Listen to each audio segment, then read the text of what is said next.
It's okay. Off your mind. It's okay. Off your mind. Chai! Now wow, people wey supposed talk truth to power don't off mic. And if we talk, now 500,000 they go summer us call them hate speech. But fear not, my ego don't come. Him go torchlight every corner, nooks and cranny of all these bad people where they spoil our country.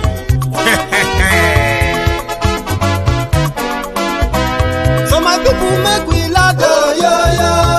My ego don't come, oh, yo. My people make we shout, oh, yo. My ego don't come, oh, yo. My ego don't come, man of the masses, oh, yo. My ego don't come, oh, yo. My ego diary politico, oh, yo. My ego don't come, oh, yo. This one not the off in mind, oh, yo. My ego don't come, oh, yo. Can in the touchlight every corner, oh, yo. My ego don't come, oh, yo. Okay, some people be they holla say they want the power. Chai, them be promise us say we go get light and power. Nah. Them hustle sote they can't get the power. But now they know they do anything with the power. Sure. Every day, dollar just they get the higher power over naira. See them talk say make we off mind, but thank God say my ego don't come. So my people make you laugh, oh, yo. My ego don't come, oh, yo. My people make we shout, oh, yo. My ego don't come, oh, yo. My ego don't come, man of the masses, oh, yo. My ego don't come, oh, yo. My ego diary politico, oh, yo. My ego don't come, oh, yo. This one not they off in mind, oh, yo. My ego don't come, oh, yo. Person where they do evil, no one make person talk. Them say that my yegun, that man too they talk. He too they talk. Say my yegun diary, he they hot like pepper. But every day then they take money in bulk. Woman picking, they the street they hawk.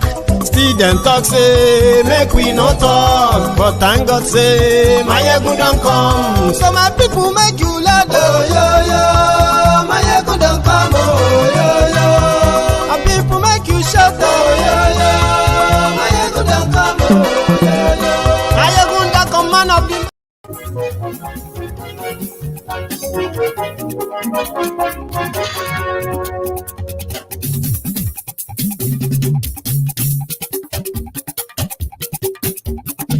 Mayegun la wa mo la mo dododo. Mayegun diary na you be number one. Hello there. Mayegun la wa mo la mo dododo. Mayegun diary na you be number one. Mayegun ti dé o ọ̀rẹ́ ará yìí. Mayegun diary na you be number one. Lórí Facebook, lórí YouTube. Mayegun diary na you be number one. Gbogbo bó ṣe ń lọ ni Mayegun já wa sí. Mayegun diary na you be number one. Àṣírí ọ̀jẹ̀lú kì í bò níbẹ̀ o. Mayegun diary na you be number one. Bó bá ṣe eré, àní Mayegun máa wí. Mayegun diary na you be number one. Ó sì tún ṣe eré, wàá gbọ́ níbẹ̀ o. Good morning to you, good afternoon to you, and good evening to you from wherever you are watching from. It is Mayegun Live. Kò sí lọ́rọ̀ Mayegun. Mayegun diary na you be number one. Ẹ fara balẹ̀ sẹ́ o, kẹ́gọ́rọ̀ lẹ́nu o. Mayegun diary na you be number one. Àní Mayegun làwa mọ̀ tó dòdòdò. Mayegun diary na you be number one.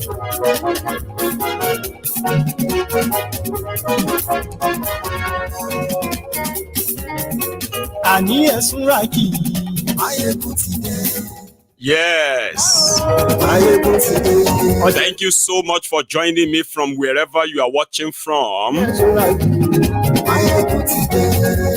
Read the caption of this broadcast, the description of the broadcast, and please share the broadcast. Lórí YouTube. Mayegun ti dé. Àní ẹ̀sùn ràkì. Mayegun ti dé. Ọba bá gbé wúrẹ́. Mayegun máa wí.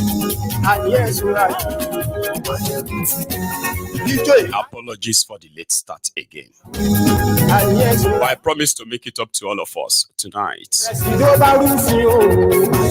Like the broadcast as well. That is your offering.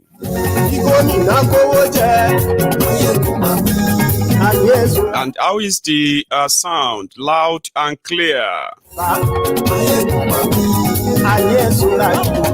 They want to regulate social media to control access to information,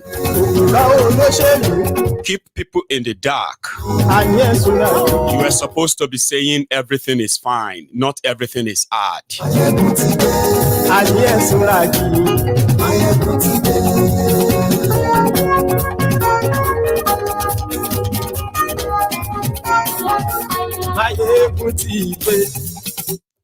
Mutide.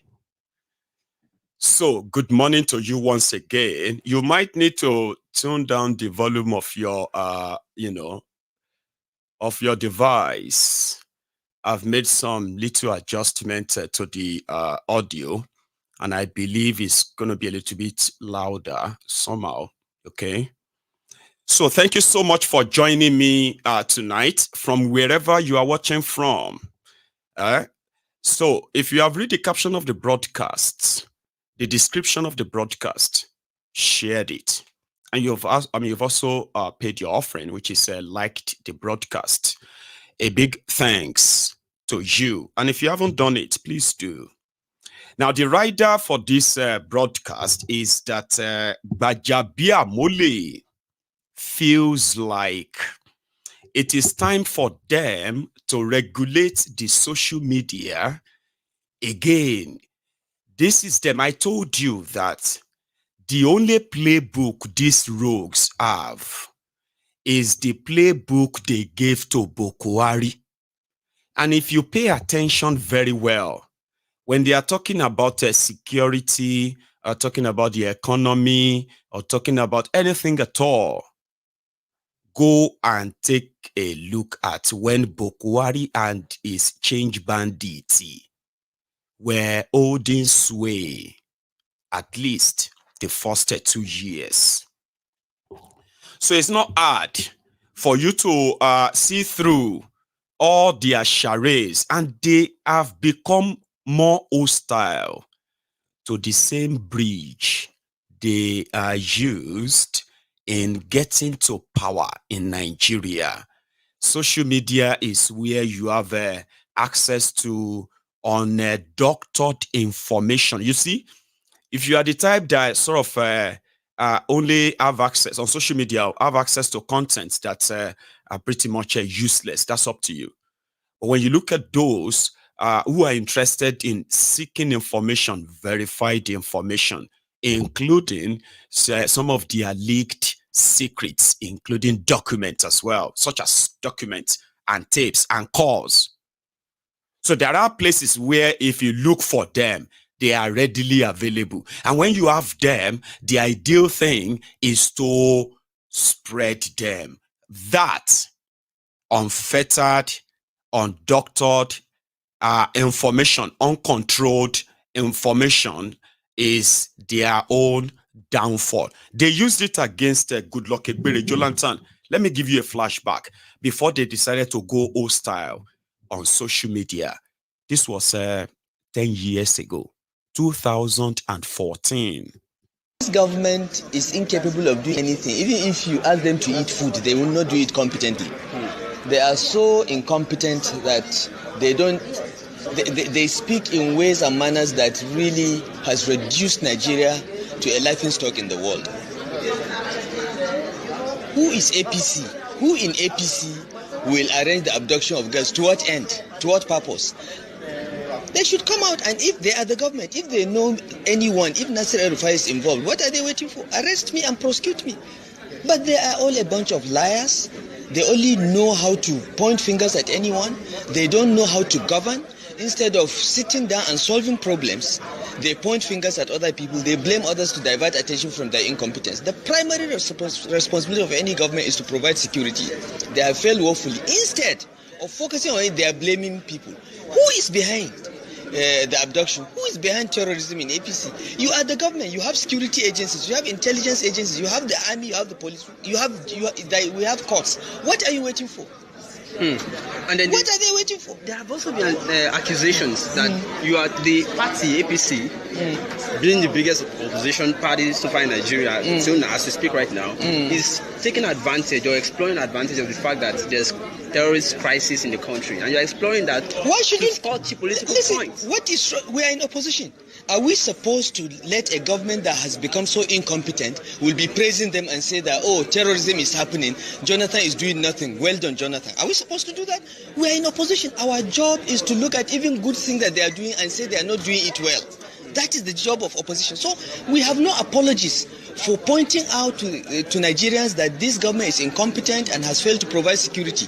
If you say we are politicizing it, fix the problem so that we can't politicize it. Okay? Are we politicizing breathing of air? Every Nigerian can breathe air. We can't politicize it because there is no problem there.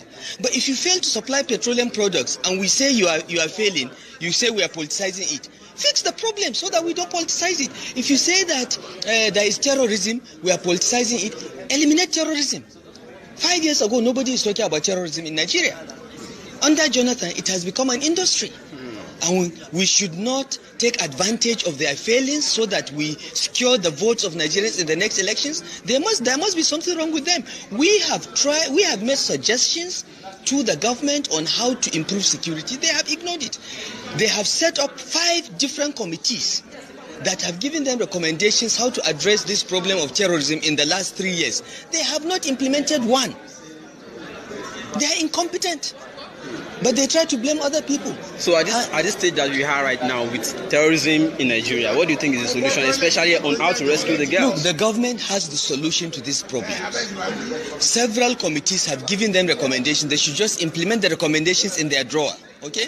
As for rescuing the girls, we have seen examples of what countries do when this situation happens.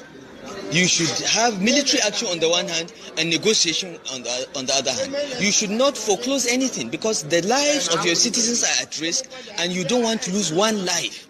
You don't want to lose the life of one person. You don't want to lose the life of 250 girls. So whatever it takes to rescue those girls should be done. If one of these girls was Jonathan's daughter, the story will be different. The only reason why these girls are still in captivity is because they are not the daughter of any important man in Nigeria, and we know it. And if you say I'm politicizing terrorism, go and rescue the girls so that I don't have a basis to politicize it. So are you in support of negotiation? I am in support of every option. When you have lives of your citizens at risk, you should not take any option off the table. You should be flexible. You should listen. You should negotiate and look at the price you have to pay and get those girls out. You should not say you won't do this or you won't do that. This is irresponsible. This government. That was 10 years ago when APC, Egbekegbe, brought terrorism to Nigeria for the sake of returning power to northern Nigeria. We know all of that. They are no longer secrets. But 10 years after, the terrorism that APC, Egbekegbe, brought to Nigeria, they have kind of expanded it beyond anyone's imagination or expectation. So terrorism is now a biggest industry in Nigeria that gobs billions of dollars and trillions of naira in ransoms, in equipment, in this, in that. But rather than for terrorism to reduce in Nigeria, man, it touched almost everything in that country. So 10 years ago, social media was very powerful. And like El Rufaya said, you see that man you saw in that video, he later became the governor of a state in Nigeria. And under him, a section of his own state, the people there, they were subjected to an endless genocide, state-sponsored genocide believed to have been sponsored by that daredevil. But like he said, if you have evidence, arrest me. No one has arrested him. Or the system can never arrest him. Because the game is the game. To them, if it takes your life, the game is the game. So people were supposed to have known better now, but these guys are like madmen or like madman. So when you give a madman, it is so easy to give cutlass, machete to a madman, but to collect it back from a madman, blood go flow.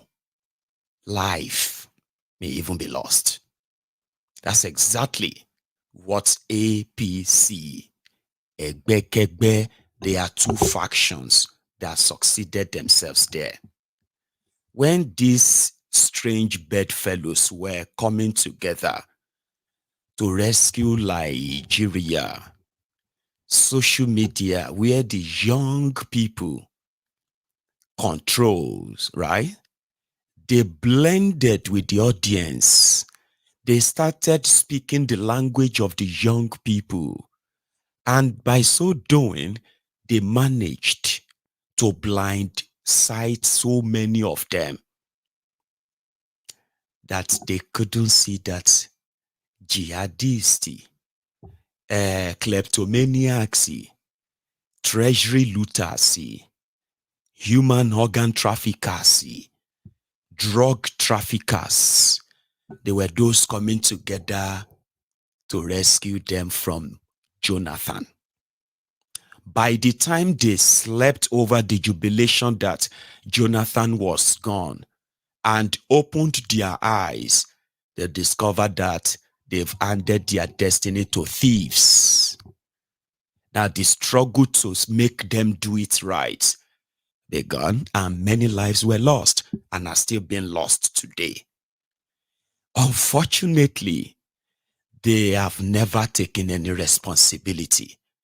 Like 10 years ago, as they said, Jonathan was pointing fingers. They have been shifting the goalpost themselves. And they have been so accustomed to the fact that the failure that you see, they will easily agree with you. Yes, things are bad. Of course, things are worse. You know, blah, blah, blah. It could have been terrible if not because of us. Can you even believe that? From what you were at in 2015 under corruption, make I give you some little brain recharge before I go further about these rogues. When they were using social media at the time and talking about how corrupt, incompetent Egbere Jonathan was, they had evidence, and in fact, they were indeed convincing. But if you pay attention to those who they were, everything they said would never be touched with the longest pole ever. But they managed to get a little bit of some gullible ones to believe that the man that overthrew the first person to overthrow the first democratically elected government in Nigeria, that same man was going to become somebody who was going to give them human rights, give them infrastructure, stop corruption, defend the country and all of that stuff. And then the thieves like Tinubu, drug runners, drug dealers and all of those around him, Atiku, Saraki and the rest of them, they were not looking at them. They were just feeling like, yeah, because Nigeria was so corrupt that Nigeria had $33 billion in foreign reserve. Nigeria was generating over 8,000 megawatts of electricity and distributing over 5,000 megawatts of electricity. And a corrupt Nigeria had the petroleum per liter at at 87 naira. Okay, while minimum wage was at 18,000 naira. I mean, take a look at this. So, the Nigerian naira to dollars was 155 naira official and 199 naira. Even make it 200 naira to a dollar. So if you were earning 18,000 naira under corrupt Egbere Jolantan, right, you were practically earning something around about a 200 to 300 what do you call it? About $200. That's how much you are earning in a month. Now, under the same corrupt government that these rogues told you about, Nigeria oil production was at the time, I think it was at 1.3 million barrels a day, okay? With the record that Nigeria was losing over 50,000 barrels of crude oil to thieves, all right? Now, fast forward to the time that the rogues took over. They increased the minimum wage to what? 30,000 naira, while, the exchange rate is now what? 1,000. I'm using current one because it is still 30,000 naira, your minimum wage. Abi? So today, your minimum wage is, unfortunately, less than, what's that? It's less than $100 today. Nigeria minimum wage is somewhere around $40 under supposed non-corrupt rogues. Now, the debt of Nigeria was put at the time, was put at 13.5 billion US dollars, okay? While the excess crude account of Nigeria under the thieves, Egbere Jolantan, was at 7.5 billion dollars.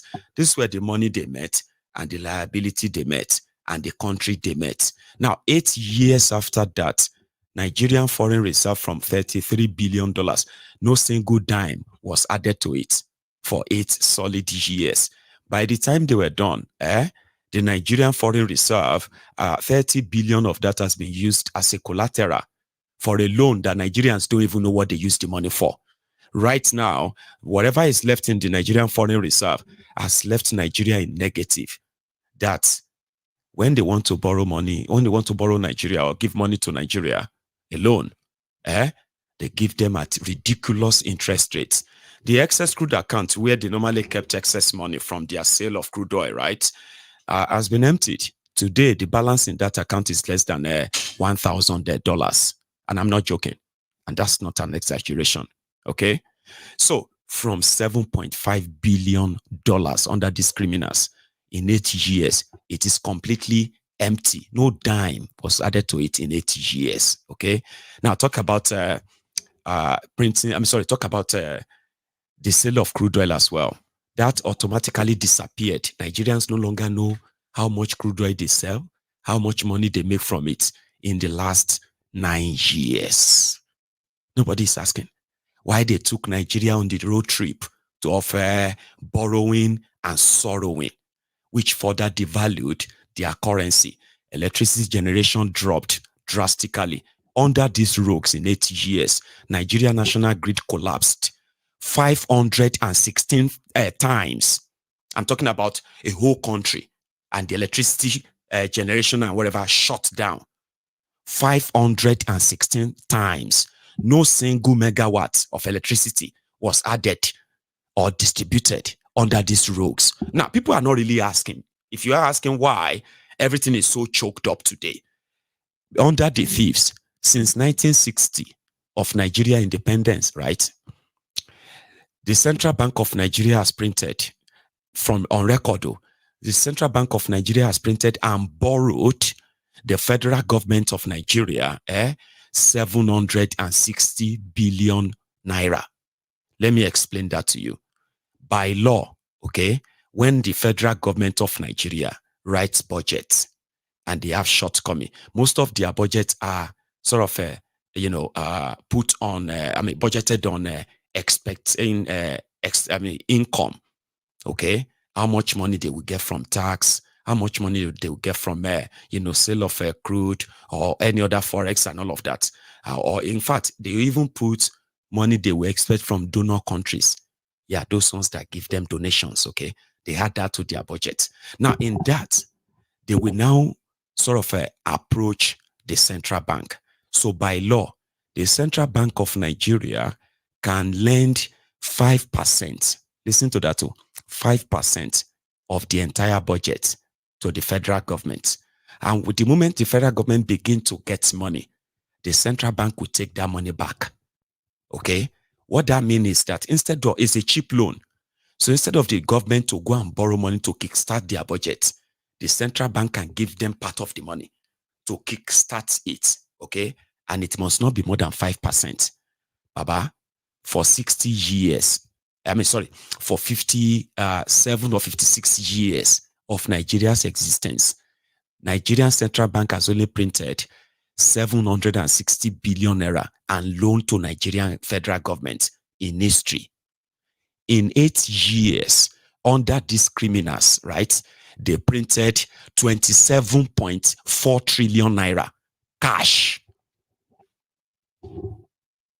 27.4 trillion naira cash.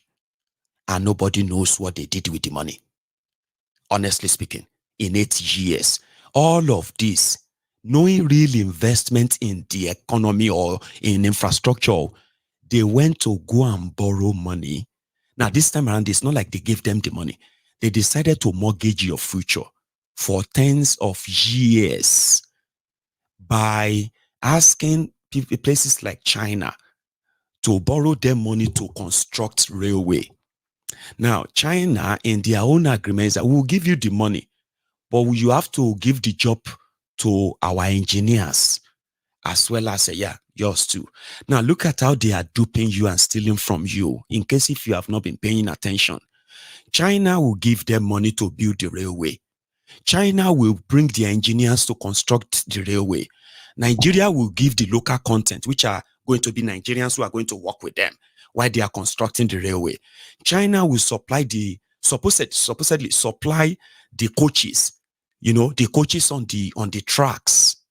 So in that regard, China, to recoup their money, China will now be collecting back the proceeds from that infrastructure for the next 50 years, for the next 40 years. This agreement means China will fund these projects. But do you know something? The same criminals, when you look at their budgets, they will tell you they are carrying out improvements on train modernization. Remember, now alone they won't take build train. But in their budget, they will now put it there that they want to spend $1 billion. It's going to cost them 1 billion. Or if they put it in there, they will say the Ministry of Transportation, 780 billion naira. They will shall put 1 billion money there. Money that is enough to actually construct and complete the same rail project. No. That is the money they will steal.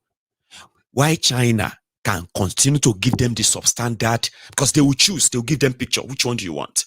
This one is this how much. This one will cost this. This one will cost that. You know what? Nigerians don't mind. Give us that one. Any of the one. Another person can come and do the other. So we know how to do it. This is how they have been robbing you. Okay?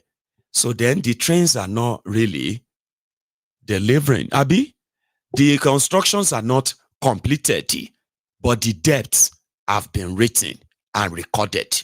They must be paid. They ruined Nigeria to the point that in 8 years, ladies and gentlemen, Nigeria was using 97% of Nigeria's revenue from everywhere to to service the debt, not to pay debt, just to service it, to pay fine for late payments. Nigeria crude oil, source of forex, after all sectors have been abandoned, right? The source of forex for Nigeria, crude oil, they turned blind eyes from 50,000 lost to oil thieves every day. Under Egbere Jonathan. Then when it came to the round of these rogues, The oil thefts increased to over 700,000 barrels in a day. Nigeria's oil production dropped drastically, and the entire window for forex supply in Nigeria shut down, and they started looking for elsewhere. Instead of cutting ending the corruption that bled Nigeria to death. If they meant well, by now you should have thousands of people in custody. And all the money they have stolen, whether they store them anywhere or wherever, in banks or wherever, you should have been like, it should be a bazaar. The money in the hands of these wrong people in the last 8 years would destabilize any government that really want to do the right thing. But Kolu was never voted for. I will keep reminding you. And that's why the illegitimacy they push, the illegitimacy tag on them. And then the horrible policies that have made life hell for you has left them scared. Because the only place where you can easily understand what is really happening, how is it going, is the social media. So at a point, these guys decided to burn the bridge. The same social media, they from the back of social media where they came to power, where their propaganda, resonated with the young people who thought these guys were actually coming to change their lives for the better, not for the worse. Now, a lot of people know better today. APC now so scared of the same social media. They were so paranoid at a point that they started making laws.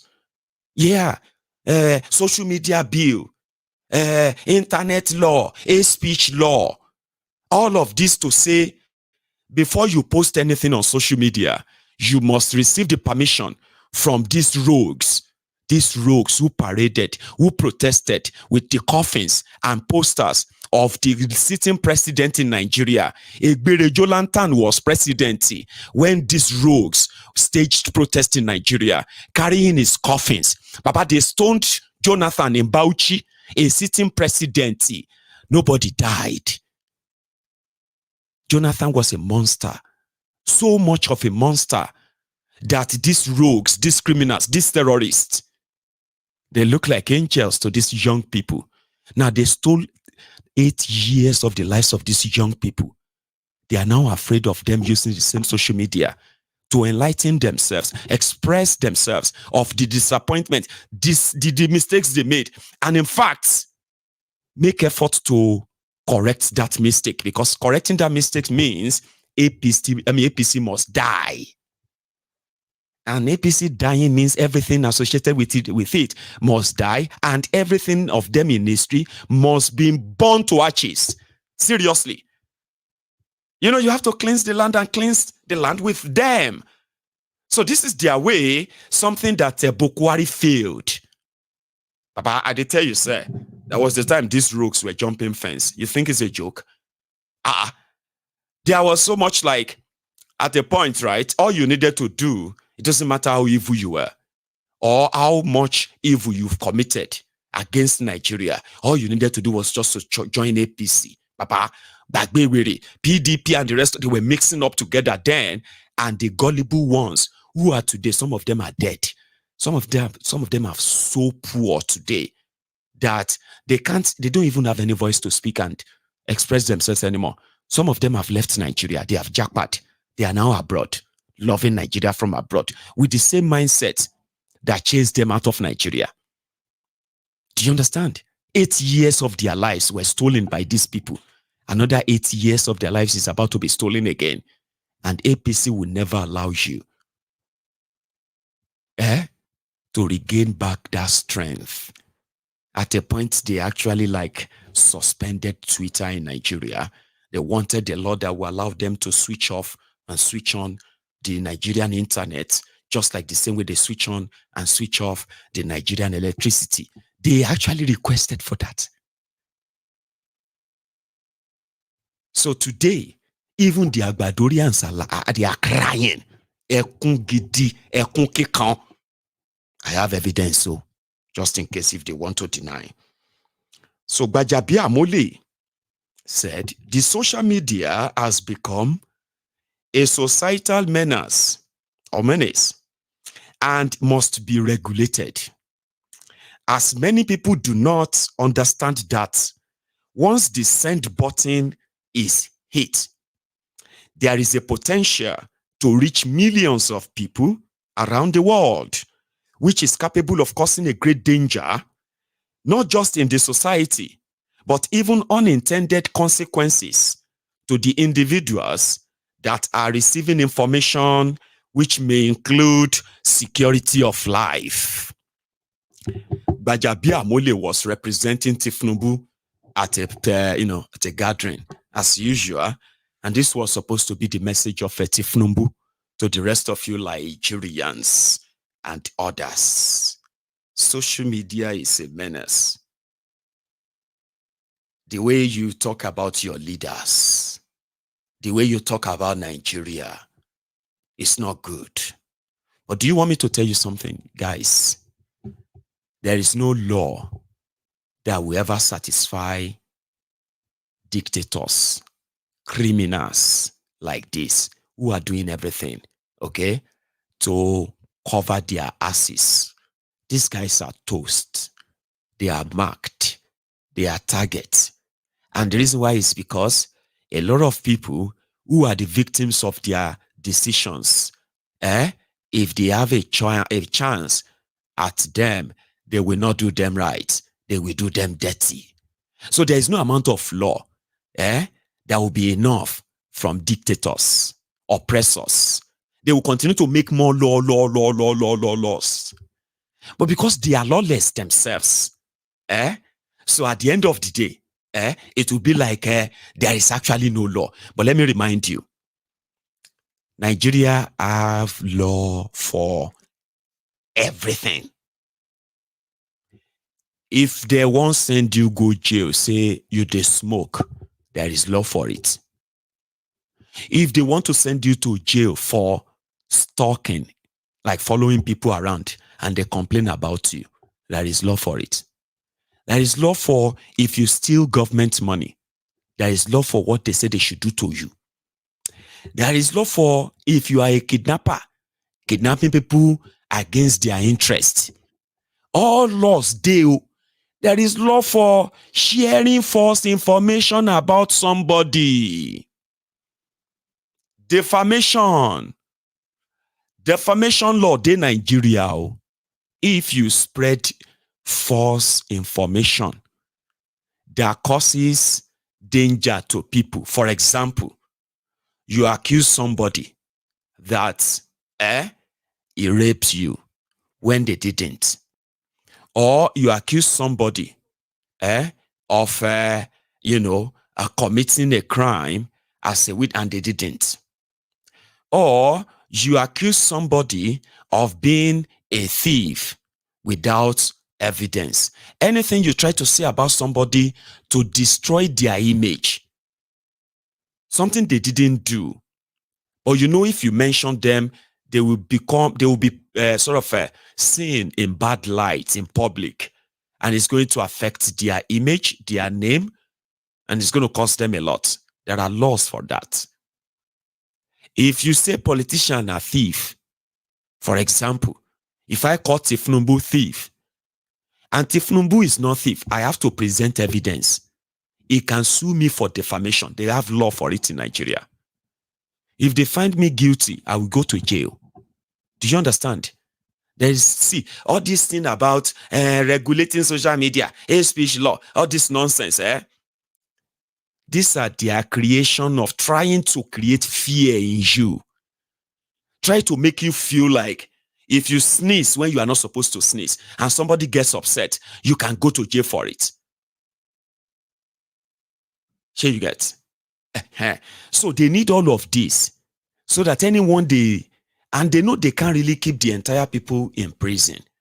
All they need is to pick up on few and use them as scapegoats, like Mayegun, for example. That Mayegun called Tinubu drug dealer. How dare you? That's a defamation. We're going to jail him. But wait, what if Mayegun's lawyer now decided to use all of the evidence that are in public, in the public record, court documents that showed Tinubu's involvement in drug dealing, that case will be finished. The first day in court, that case will be finished. No, don't let us use that. We can just use that a speech. Now, a speech is that we know that Mayegun doesn't like Tinubu. In fact, we can say Mayegun hates Tinubu. He calls him Tinubu. And the way he's calling the druggy, the Supreme Court of Nigeria said Tinubu no is not druggy. So now we can, in order they can now find a law, another mock-up nonsense, just to sharp put me in jail. So that they can tell all of you, you see what happened to Mayegun? If you don't watch your mouth, it's going to happen to you. In this country, you must know that there is law. There are laws that, and with the fact that their judiciary is already compromised, they don't even have to stress. But you see, when they start mentioning that they are worried that you are talking, the way you are talking about Nigeria, they are not happy. It's destroying the image of Nigeria. You can show them this video. This was also like 9 years ago, you will say. Honorable National Assembly, where Gbaja was an active participant.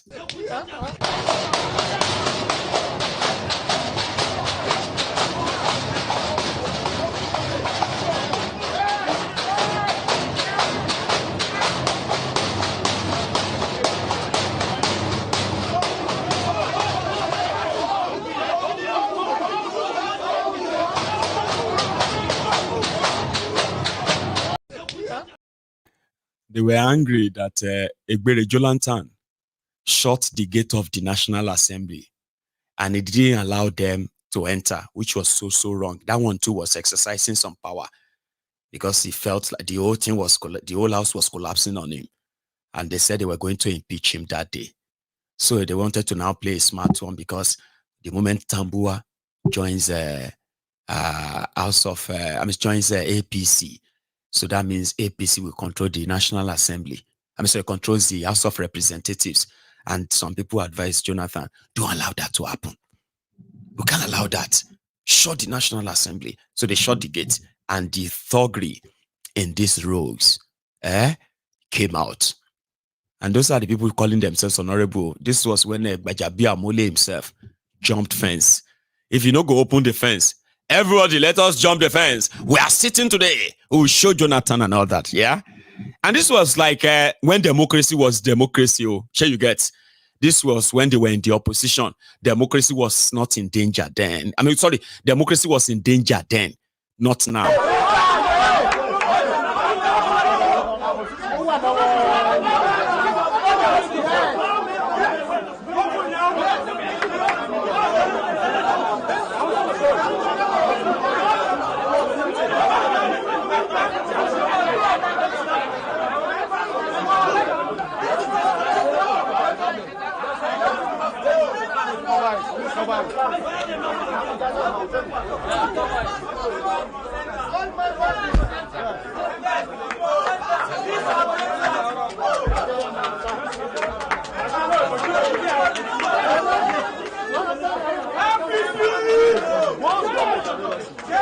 Hi, this is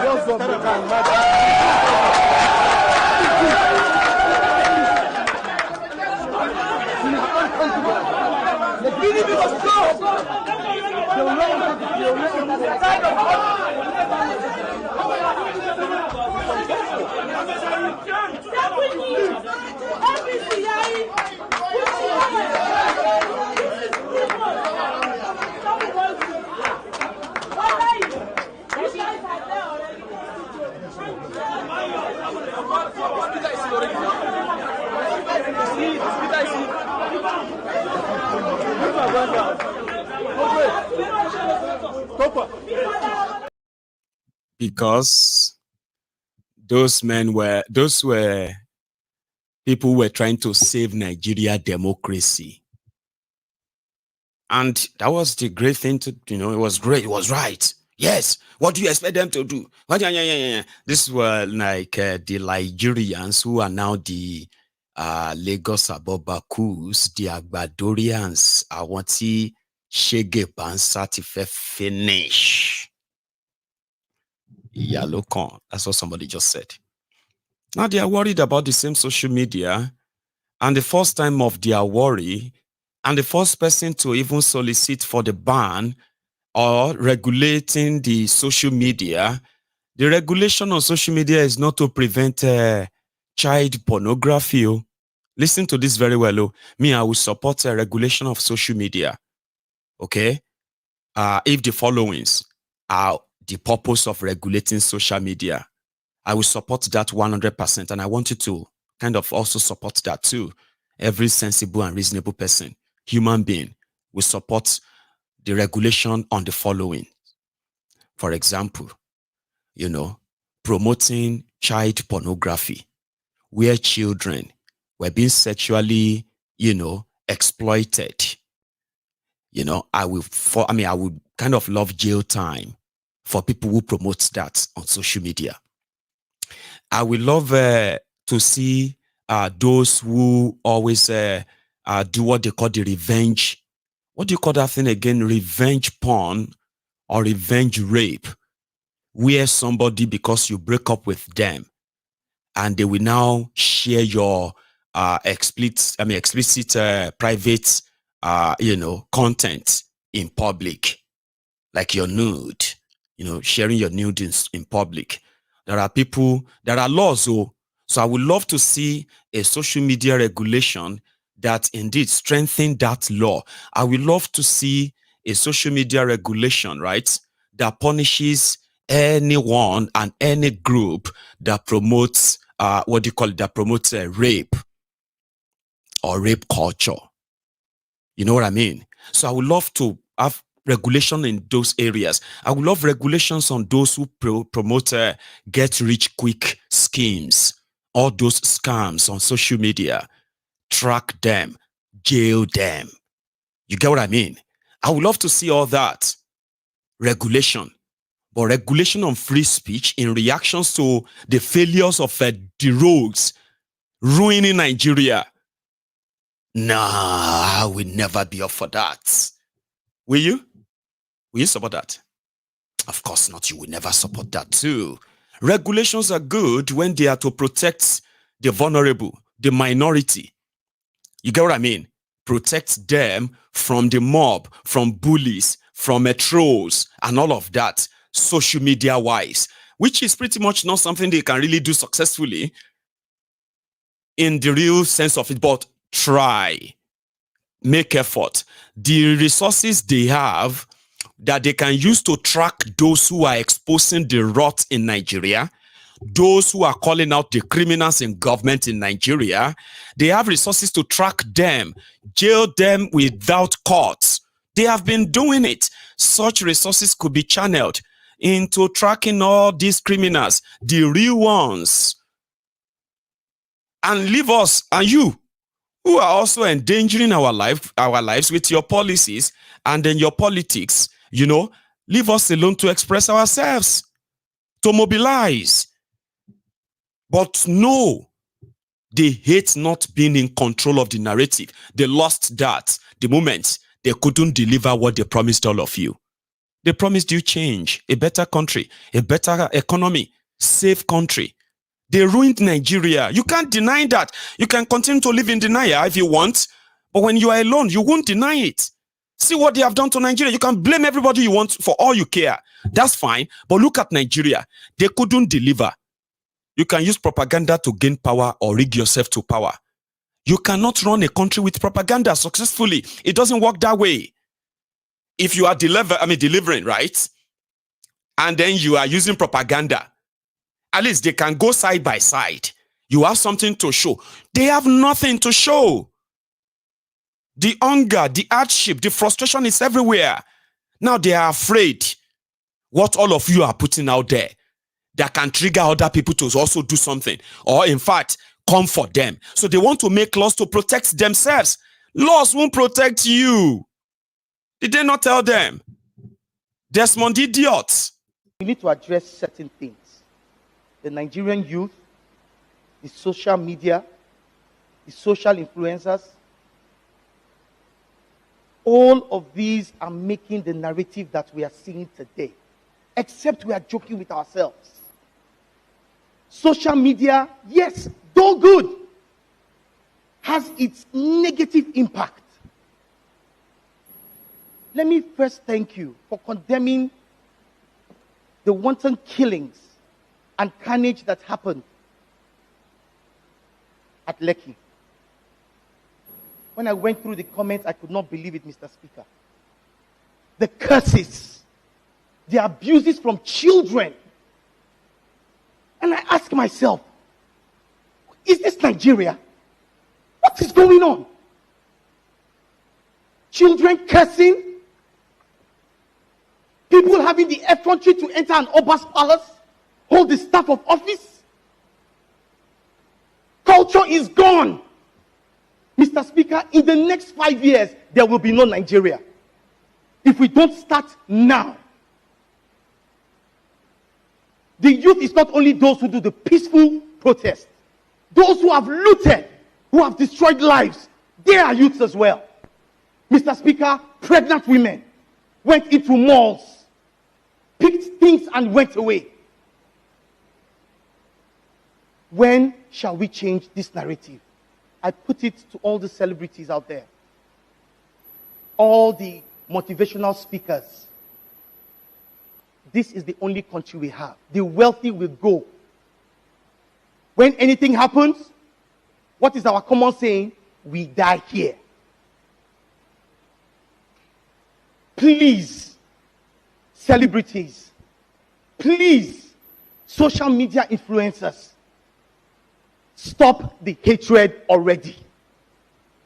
You have a means. Constitution. You need to address. Nuisance lele. Nuisance lele. Desmond Idiot. He called Nigerian youth children. Children. Cursing. Cursing. That means you are cursing them. You are abusing them. What is going on?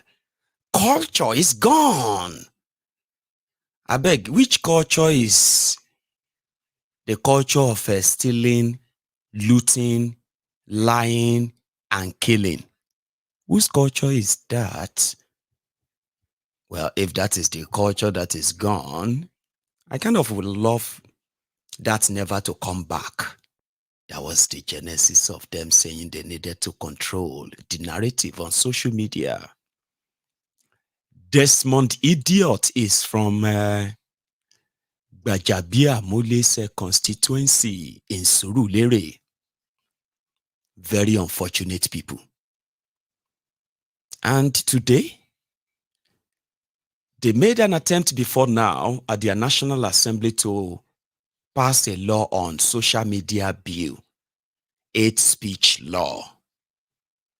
They didn't see the light of the day for some reason. I don't know why they didn't pass that, but it seems Gbaja would love the National Assembly to look into it again. We need to do something about this social media. Nigerians are already telling themselves, hello VPN, yellow VPN, yellow. You know, a situation where Bokuwari, because of their short-sightedness and selfishness, and his ego being bruised by the Twitter, then deleting his 8 tweets and threat against the Igbos. Bokuwari, because of his deleted tweets, suspended Twitter in Nigeria for months. I am serious. The Buhari Danes, the Buhari Diderins, the Buhari Denotus, the Buhari Dijatus. I will never forget. The Buhari Shukus, the Ungozi Haris, the Uneka Haris. They decided to go and join another Indian Twitter-like app. And I think they called it Cool. At the end of the day, because they couldn't really get to the rest of others, they had to return back to the Twitter using the same VPN. Imagine the shamelessness that happened though. And on that same Twitter was where APC, Egbekegbe, was campaigning for Tinubu to be president. And the shege they faced on Twitter and still facing today is now giving them nightmare. It be like I said they will need to shut it down again. But do you know the selfishness? Every day, Nigerians who were kind of using the platform to promote their businesses, they were losing millions of dollars to not being able to be there. It was horrible. It was an anguish. Part of the mysteries and unfortunateness that APC, Egbekegbe, brought on you in these past 8 years. So it be like say, then don't they get the nightmare again? Alakala that says, something is going on. These people are planning something. It be like say something huge is going to happen soon, and we don't understand. All these protests here and there. What is all of this? We must do something before it gets out of hand, and the rest of that. So yeah, they want to start regulating it again, and the Nigerians are already telling themselves. And if you say, oh, my cousins in Singapore, I would have to begin to visit all of you almost every day. Depends on the country my VPN takes me. I could be tweeting or posting on Facebook from New York, Gbaja, or I could actually be like somewhere in Jakarta, Nnewi, or maybe mine is just going to be Indian, Unsuka, or maybe na Dubai, Oshodi, or Abeokuta, Italy, or just somewhere in Heathrow in Oshogbo. Everybody will have to join from everywhere. These idiots have no idea that they cannot control the narrative where people are dying, and they are dying on all fronts. There is no amount of trying to gag them will work. You just have to do the right thing. This was from me now, and it happened today I heard.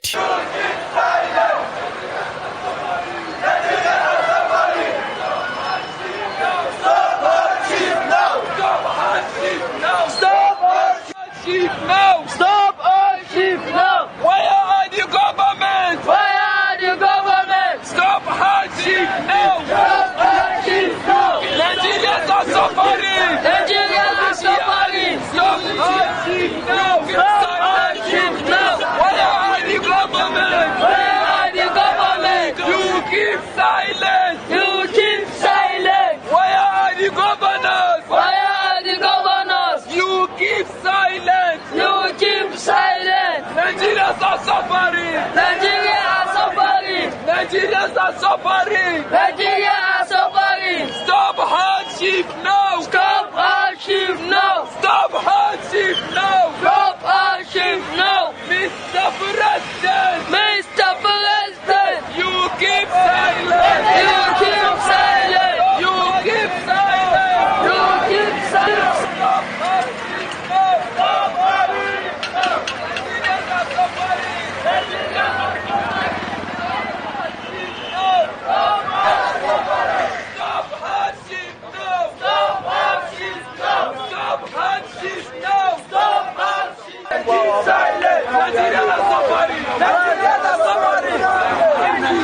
Stop hardship now! Stop hardship now! Stop hardship now!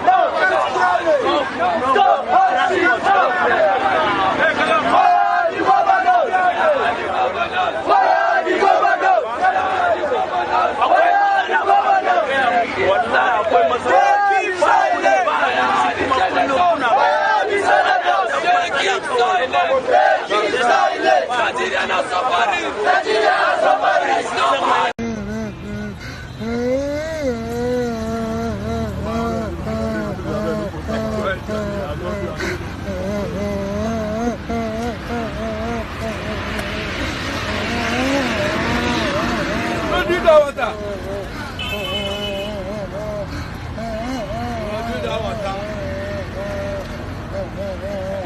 Oh yeah, Mugari to Muna.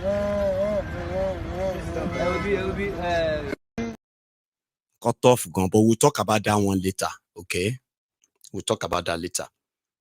It's just so you know, like, you know, but that one, they tell me say na on colos and colos, so say na drug. But we'll come back to that. There's a story behind that. Somebody said that is protest no longer haram in the north.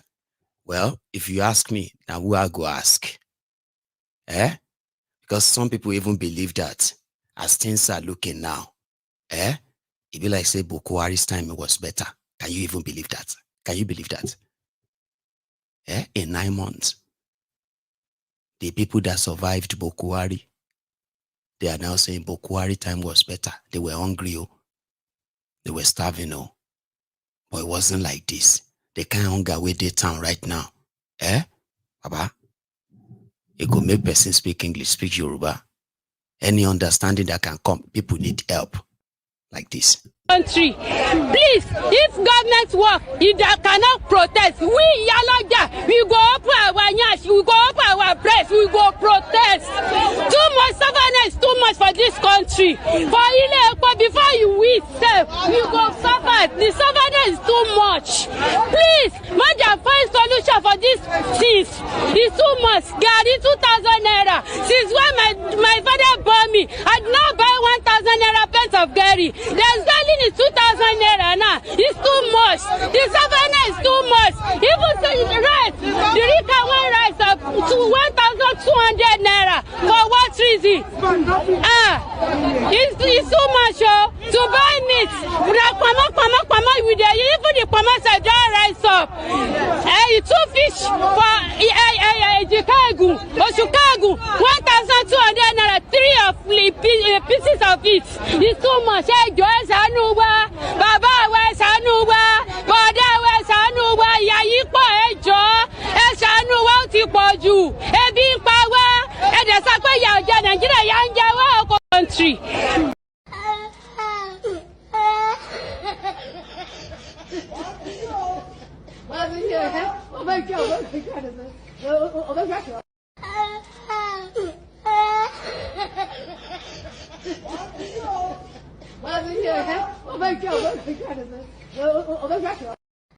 You think say you know na hunger na your mate?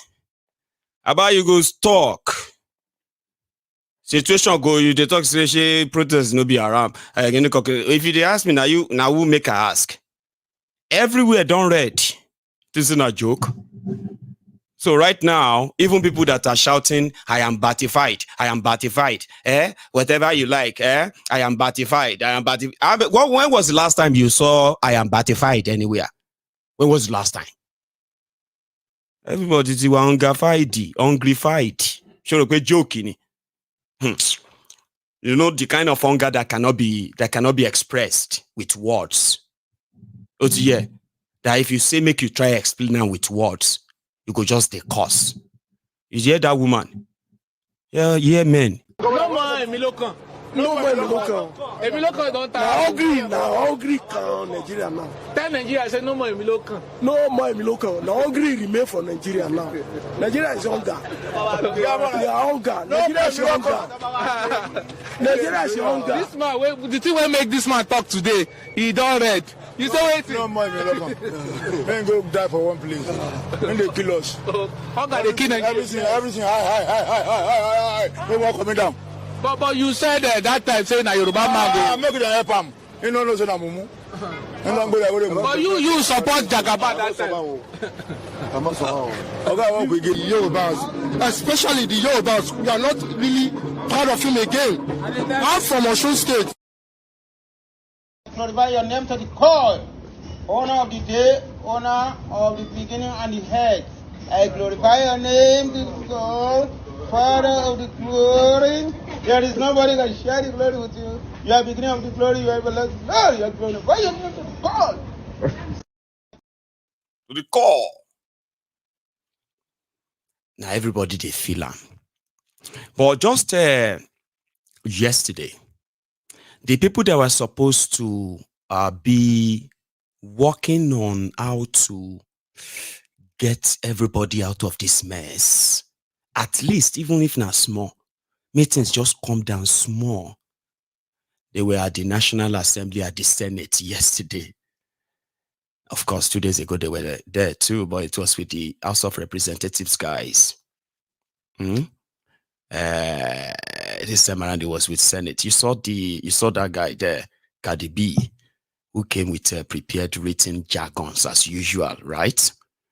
So he was there to respond to them until the senators protested. Oh, Benny, which one is all this written? Can't you just talk like, tell us what you want to? Which one you come here with all this, your Google search and all that? So when somebody said that these rogues does watch Mayegun's diary political, it's possible.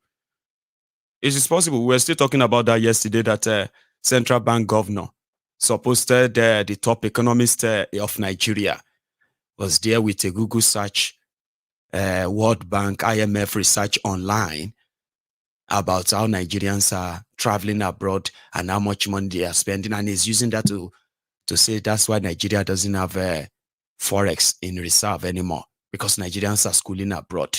Google search you. He was trying to do the same thing with those Senate. Now, if you have time, again, I won't make you listen. Because the reason why I show you these guys is because sometimes you might think because I don't like them. Okay? That is why I say things the way I say them. No. I am saying them because they are the real thing. They are the real truth about them. They are the obvious things that you don't ignore. Because if you ignore that, everything else you think you get to know, or everything else they say that you believe, is going to bond you. When you look at them, when they actually when you look at what they have to say and how they are saying them and all that, you can easily tell how empty and it all just words, nothing. You can, so with that, you won't be expecting anything. So if you have to quickly fire them quickly. So by firing them, you are not bought over with the lies. So it means that you are a rebel like me that will continue to question them. And at the end of the day, even if few people don't understand, if many don't understand, and only few do understand, you see, when the result comes back, they will begin to call you and me. You are a prophet too. How did you know that? I don't have to be an economist. When you see real people who are working to make something right, identifying problems and kind of really doing something to fix it, you will be able to tell. Now, if they are doing something and it fails, you can say, maybe they should try and adjust it or make it, make this plan, make that plan. This one's no get any plan. No shishi plan. Baba fori gbagi lewa. Now, it go be like person will say, you dey inside the Django lorry. Okay? And your driver is blind. Okay? So you know what will happen? You will never get to any real destination. And if you manage to get to your destination, it will be in pieces. Abi? Go. You are telling your blind driver to go straight, to the right, to the left. Oh, no, break. Yeah. That's exactly what these guys are. You are wishing them to change things. You are believing all the lies they write in books and newspapers. You are listening to them on TV and radios. They are really not fake numbers, lies. 6 months after, you'll be asking, how far with that thing you said you were doing now? They will tell you, you need to give us time. Why they are failing? They are telling you to give them time to continue to fail. And then they will say, you are not in it. You see, things have gone bad. We are trying to get it. No, they are making it worse. So by merely looking at them, it's so easy to tell. That's why I don't believe any jack shit, whatever they say. And this is why. Now, back to the place. Nigeria economy is in the tank. It's completely in the hole. And the people that are supposedly working to bring it out of that hole, take a look. First, the senators, I think. The rhetoric continues. And it is a typical Nigerian thing. I have the nation's financial managers before us, and they are made to look stupid, but they are not. One of the talking points that I have not heard been mentioned either from them or from us is the issue of the criminalization of the dollar. Sir, in the last 10 years, nobody takes bribe buying dollars. Nobody gives bribe buying dollars. Sufficiently, nobody has addressed this thing because most of us have been affected because we're involved. Secondly, what guarantee will the CBN give to go back to its core mandate of being banker?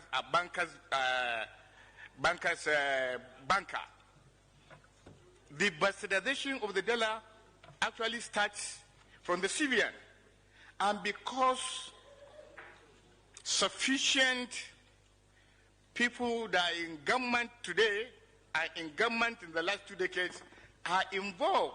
I have heard the deputy governor mention billions of dollars being swept away through the CBN. And it is lamentation. Apart from Emefiele, nobody has called. And if we continue like this, Nigerians are looking at us. We are going nowhere. The fact of the matter is that we must be more accountable, more serious than this. Because it is naive, sir, for us here to raise the issues of monetary and fiscal policies to you. You have the best credentials. We know you. We know where you're coming from. When I sit here and I said I will prepare economic solutions to you, you've been selected because you are the very best that we have at the moment. If I'm here, please let me round up. I'm a senator. I have the privilege to ask this question. To propose solutions to you. I've been naive. I cannot deceive myself. Sirs, the issues of monetary and fiscal policies are minute, very minute to what is happening in this country.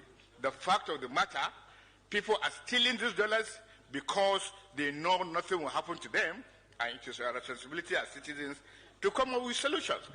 These issues of dollar bribe and dollar taking is from top to bottom. Time up. Thank you.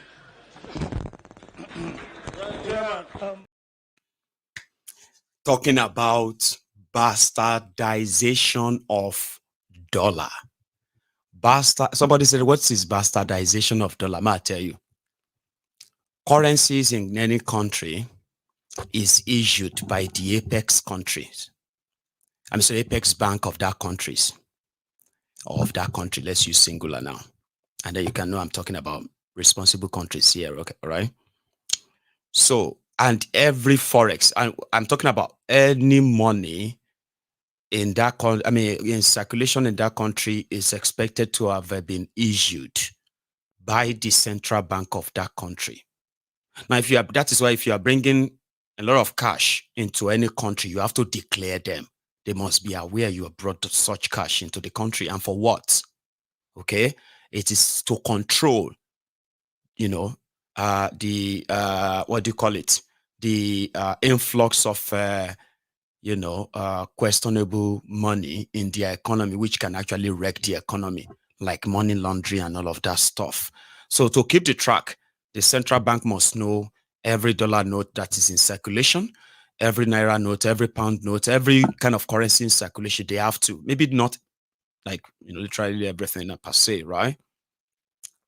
So, and then by law, the Central Bank of Nigeria, for example, is by law to issue those notes to banks. Central bank is not a place where, you know what I mean, like individuals goes to bank. It's a bank for banks. So you see that chain of supply, we also allow them to be able to track and account for every dollar note, every naira note, and every currency that passes through that system. Currency control that way, okay? Now, the banks too will now keep records of those they issue those notes to. This way, somehow, they manage to, and that is not how it is done in Nigeria, especially under APC, Egbe. So the process of acquiring a dollar means you will have to give your naira to get a dollar. That's how it is done.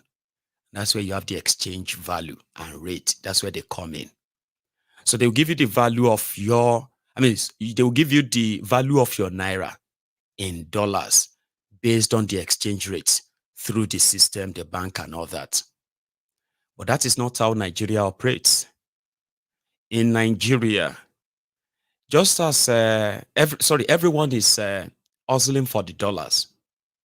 The politicians are hustling for the dollars. The banks are hustling for the dollars. The bureau de change, money changers on the streets, they are hustling for the dollars.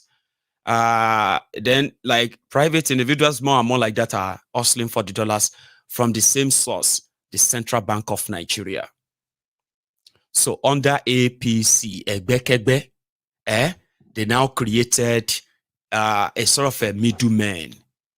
These middlemen have no official role or official recognition by any means. They are not bankers. They are not bureau de changers. They were not, you know what I mean? Because usually when central bank give the money to the banks will give the money to the bureau de change. You will sell them higher and banks will make more money. So when you go to the banks are supposed to sell you the currency at the official exchange rates. Meanwhile, a corrupt system like Nigeria, the banks will take the money from the central bank, give them to the bureau de change, that will go and sell them at higher exchange rates, right? And then give the profit back to the bank. This is between them. But when APC, Egbekegbe came, that drastically cut off by creating middlemen. The middlemen were those that were given the chance to claim that as far back as 1980, they submitted the form that they wanted dollars, but they did not get the dollars since 1981. And the form is there, and they want the dollars now. So the bastardization of it is that while the rest of you are hustling for dollars from the bureau, before you get to the bureau change, okay, how you got to that is this, right? So those ones are now, they are being given the dollars at the rate of 70 naira, 30 naira. Some of them were being given the rate at which naira and dollar was as far back as 1989. I'm not kidding it. There were evidence at the time, and they still exist today. But APC denied it. But suddenly, banks no longer have enough forex anymore in Nigeria. Banks no longer have enough dollars anymore from central bank because they've created middlemen, and they called it round tripping. How did they open the channel? All these recharge card seller, card pushers from Daura that suddenly became billionaires, appointed by Bokwari. That's how they made their money, by just being middlemen. Central bank will give them like allocation, Baba. Then they give them allocation of dollars. The first 1 year of Bokwari, all the dollars in the vault of the Central Bank of Nigeria, they were giving them out as allocation. 50 million, 10 million, 20 million. So these guys are now the ones who are now calling the bureau de change. Hey, Alaji, Aliyu, do you have enough money? I've got $10 million I want to change now.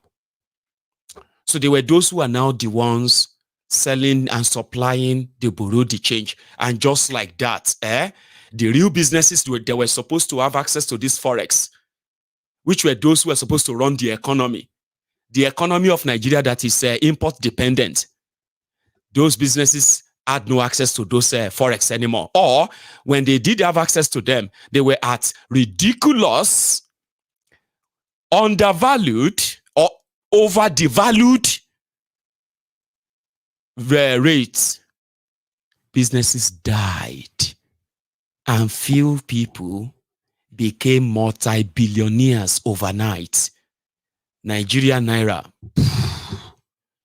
gone like dust. That is the bastardization of dollar.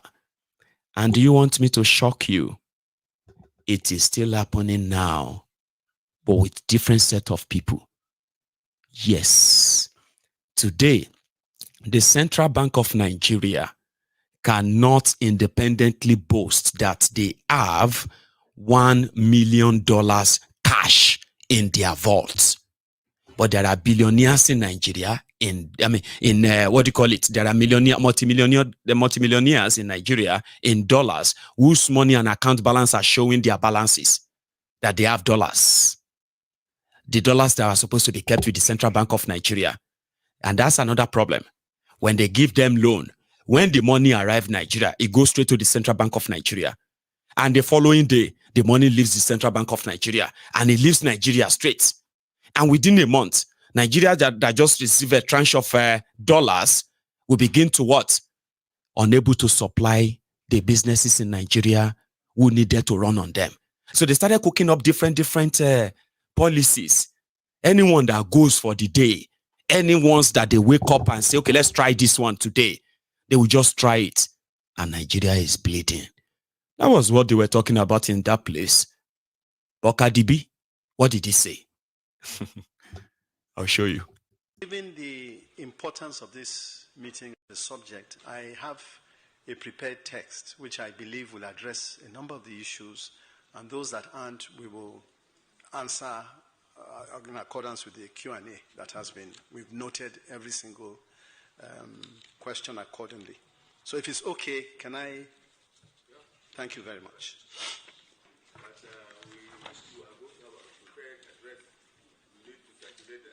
Yes, we will do so. We will do so.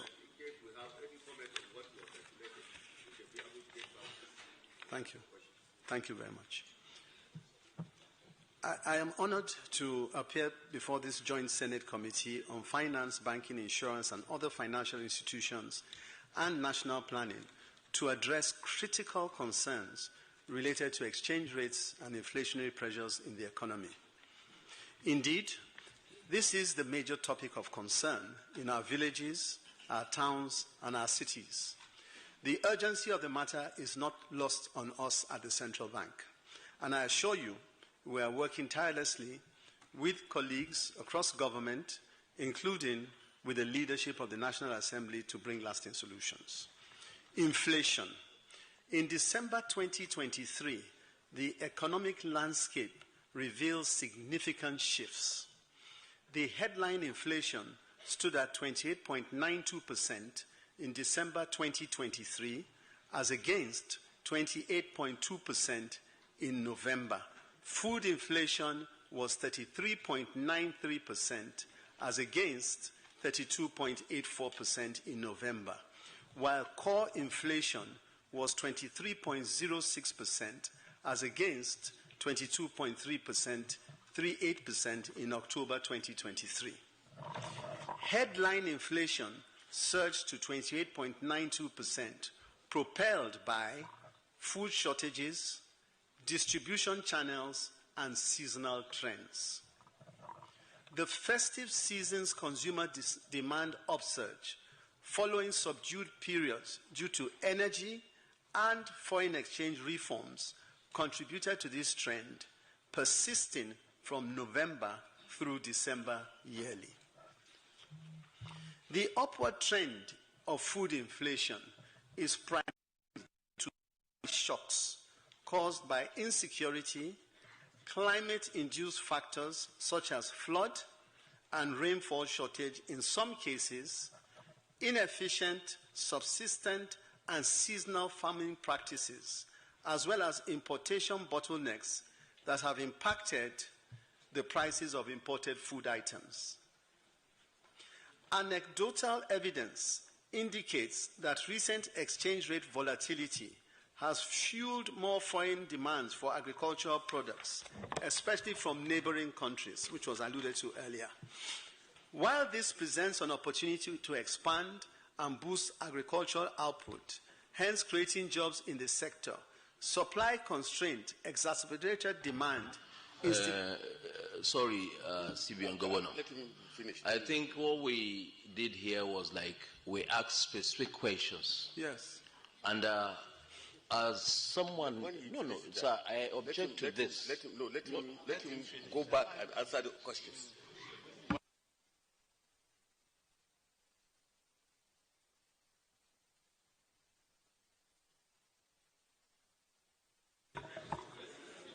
Given this backdrop, the Emergency Committee on food security set up by the president has been taking a number of measures, and we see an end in sight to the persistent rise of food. Given the importance of this meeting, the subject, I have a prepared text which I believe will address a number of the issues, and those that aren't, we will answer in accordance with the Q&A that has been. We've noted every single question accordingly. So if it's okay, can I? Thank you very much.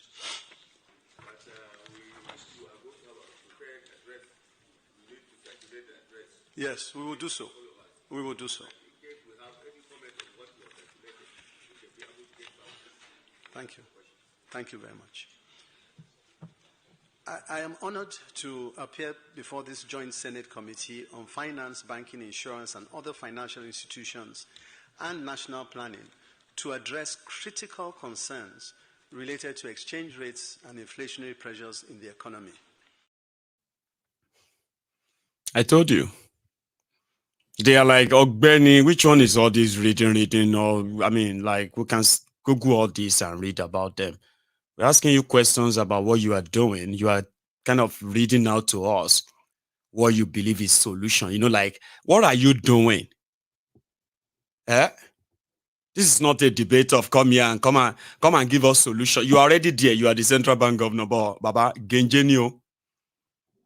So for those who are trying to regulate the social media, Nigeria is so broke.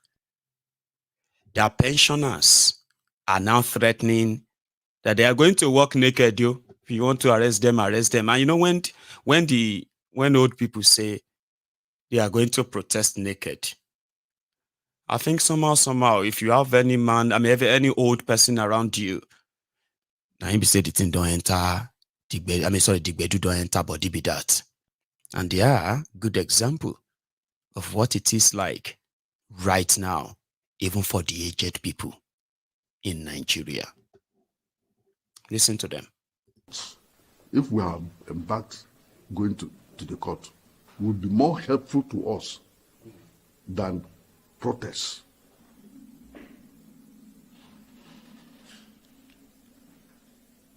The Constitution of the Federal Republic of Nigeria is very, very clear about how pensioners should be treated. For example, Section 1731 of the Constitution of the Federal Republic of Nigeria, as amended, 1999 edition as amended, says unequivocally that it is the right of anybody in the federal civil service employment to receive pensions on the retirement. He said it is right. That's Section 1731. Section 1732 says that this right cannot be abridged or dealt in any way that it should be disadvantageous to the pensioner. It is clear there. Section 1733 now confirms and says pensions shall be reviewed every 5 years or whenever the federal government reviews the salaries of its own workers, whichever comes earlier. And Section 210 says so of the states. Then we come down to what they call what is this in the Constitution, where they share powers of authority, where they said the federal government is the sole authority. That is section, if you go there, it is number 44. That number 44 says the federal government is the sole authority about the pension. About pension.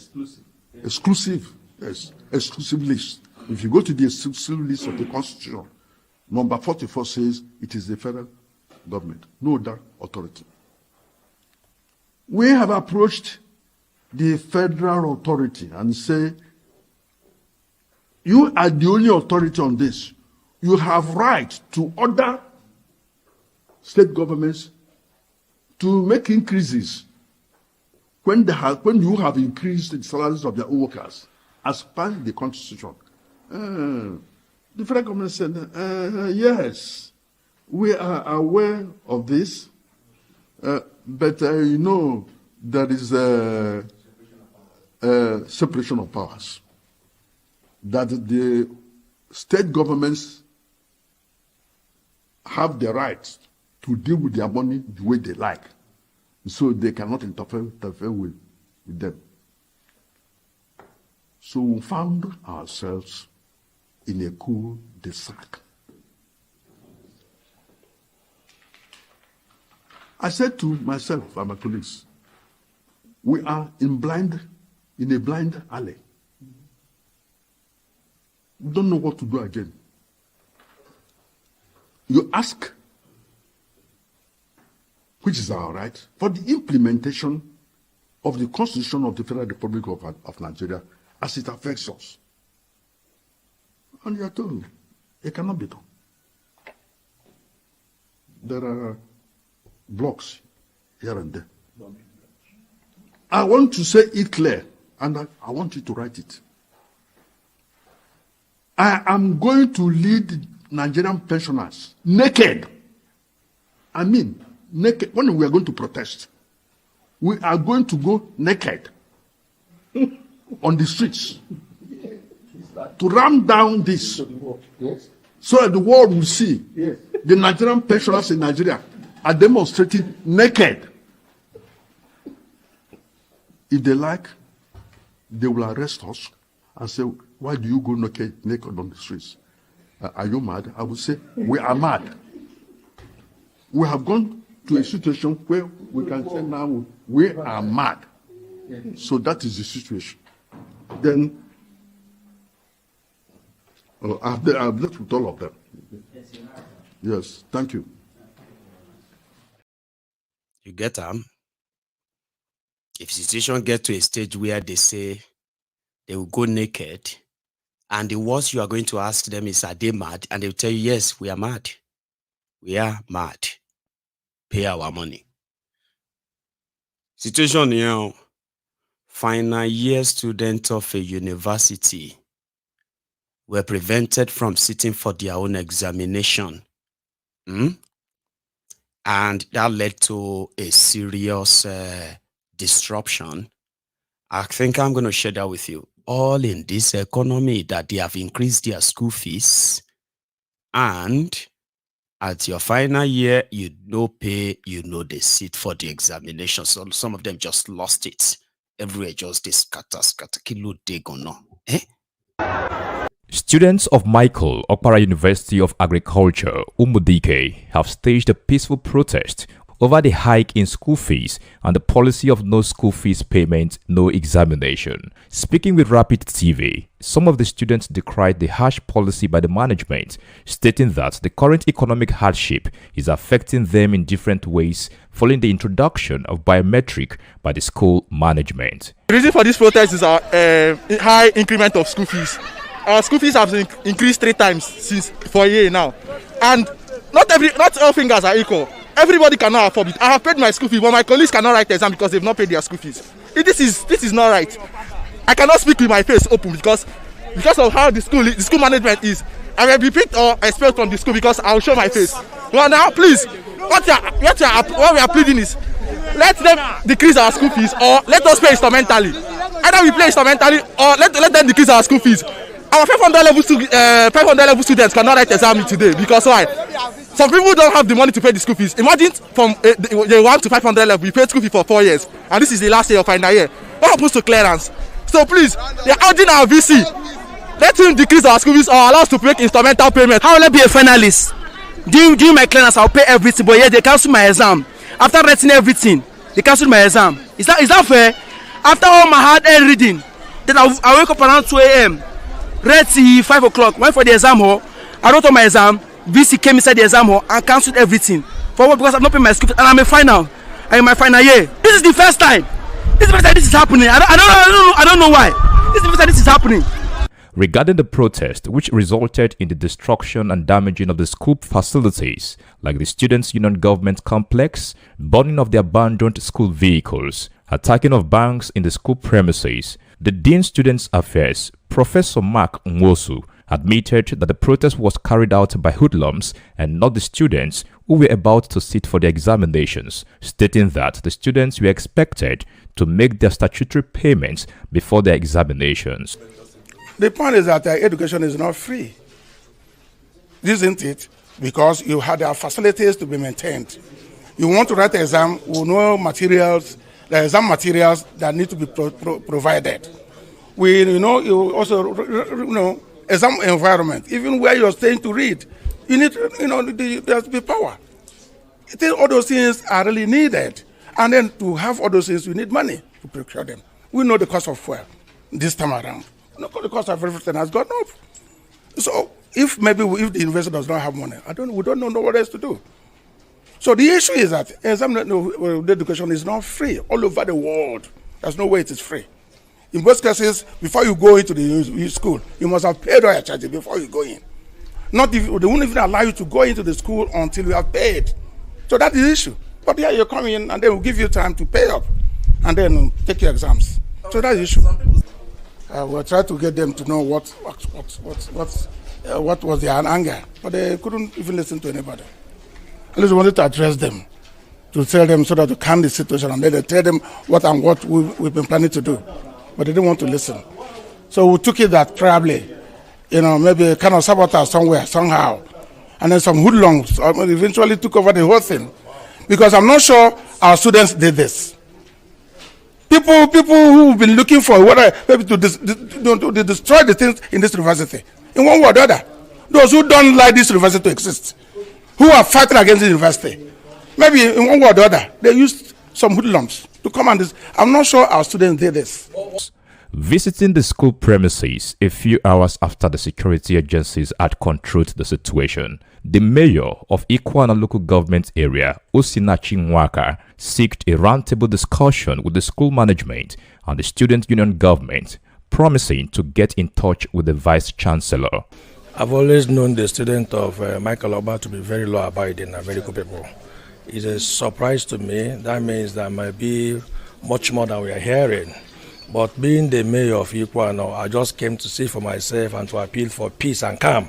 None of my territory, no quarter should be in violence. And I want to talk to the student world.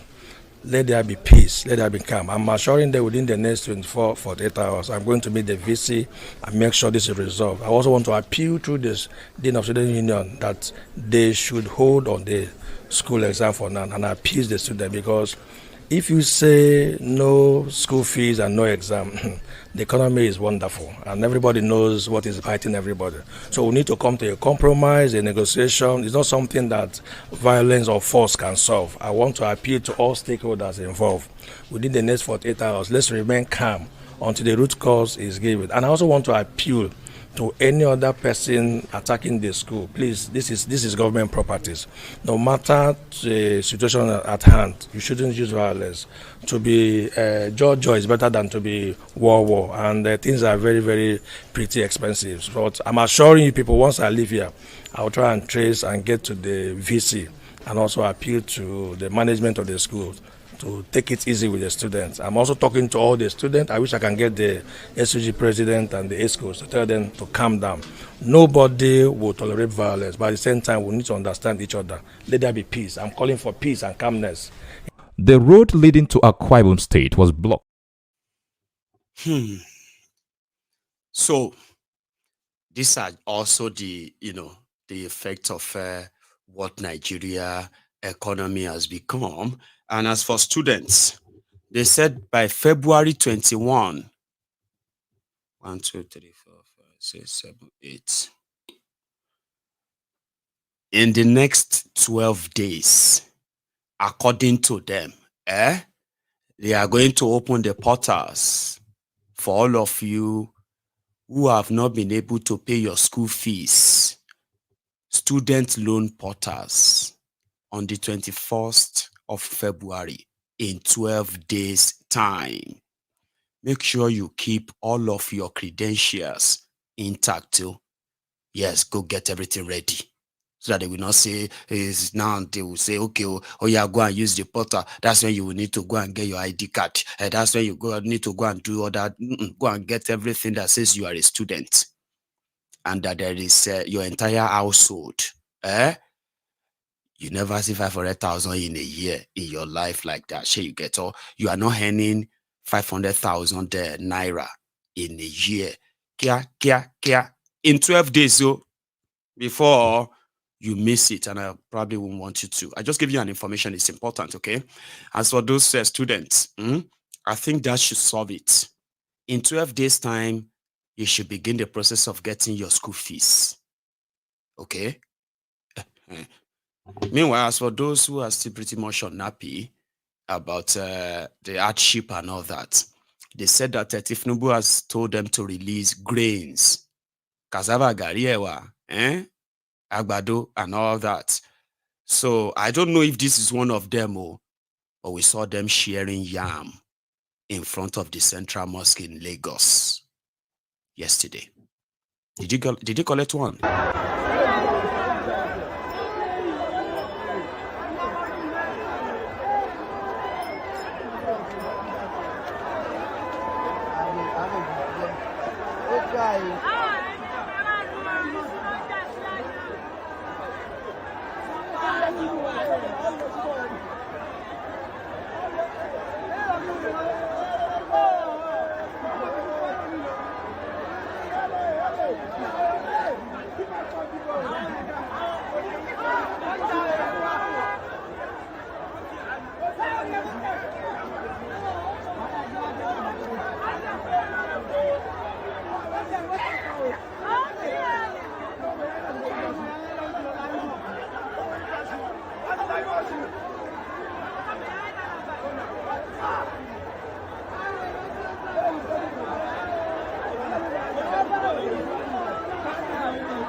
I mean, like, how for do?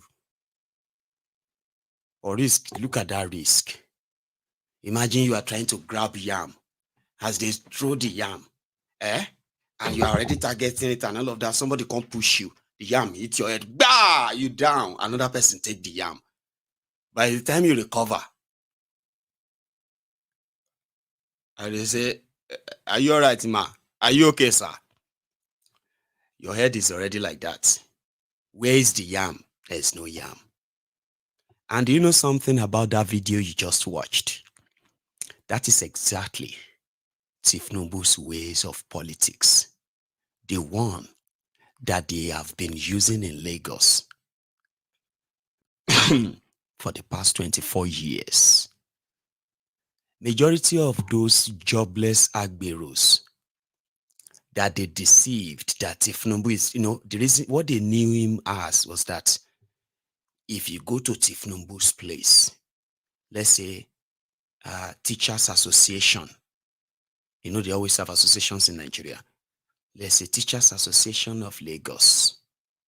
We want to come and pay a courtesy visit because we have made you our patron, sir.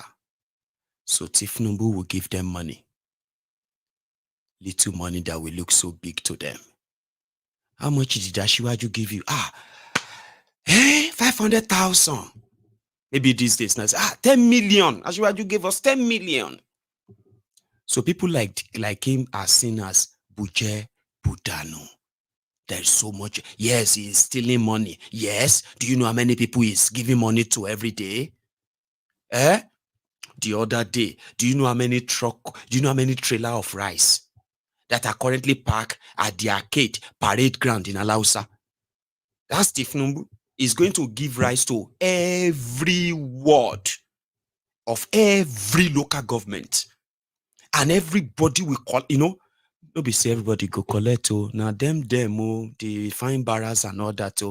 That is what they call Buche Butano. They will go and print forms and they will share the forms among the people and say, there is a loan coming from Ashiwaju. Ashiwaju want to give traders 100,000 naira to support their trade. So people will begin to take the forms. Ashiwaju, Ọlọ́run á máa gbéga, Ọlọ́run á máa ràn lọ́wọ́, ẹ̀mí á gùn. That's what they were expecting when they said that when he becomes president, he will have access to more money. And this time around, he will be able to give more money to a lot of them. All the poor people. When they go there, he will just say, oh yeah, bah. That's what they were expecting. Things like that. Sharing rice, sharing gari, yam, sharing glasses, £1 shop glasses, reading glasses, all of that. When they give them to, they say, show me a tonta. Glassy. Only God know how much that they said this glass week Tinubu gave me. Since he gave me these glasses, Jiggy Bola, I have been able to read my Quran clearly. £1 shop reading glasses. So Bola, Jiggy Bola. Thank God for Jiggy Bola. Only God know how much that they say Jiggy Bola, these glasses. Since he gave it to me, I have been able to read my Bible. I owe him my vote. That's how they have been ruling Lagos. That is why the shittiest, supposed richest state in Nigeria, right, is also the shittiest compared to the resources available to them. No water, no drainage, no security, no electricity, no infrastructure, almost no nothing. It is the ghetto. They call it mega city. When they wanted to sound their posh, we call it mega shitty because a lot of us grew up there. We were born there. We know Lagos. We knew when Tinubu first started. And today, a lot of people will tell you they are not just only disappointed in what he turned out to be. They are ashamed that he's not even ashamed of himself. Trust me, for those who know them very well, no Yoruba will feel comfortable and be hanging about to collect rice, to collect gari, to collect yam that could break their head. But when they force them to poverty, enough that you cannot ignore it. Except if you just probably want to say, I would rather starve and die than to go there and be collecting their rice. There are people like that too. You get? I'm talking about go there to collect. It seems this issue of food and all of that is serious. You see that one in Niger State, that the people are protesting that they are unable to feed. Things are expensive. Things are too cost. Niger State, the video I showed you earlier, their governor, according to him, the way to stop the hardship, reduce it, and control the price is to make sure that any surviving agricultural produce from their states will not be sold to anybody anymore. It will only be meant for the people of the states. You see what I'm telling you? You have a drug addict, jackass, bunch of ineffectual buffoons in charge of your destiny, taking decisions. Now, let me tell you this, in case if you don't understand, though, listen to him. This is Bago.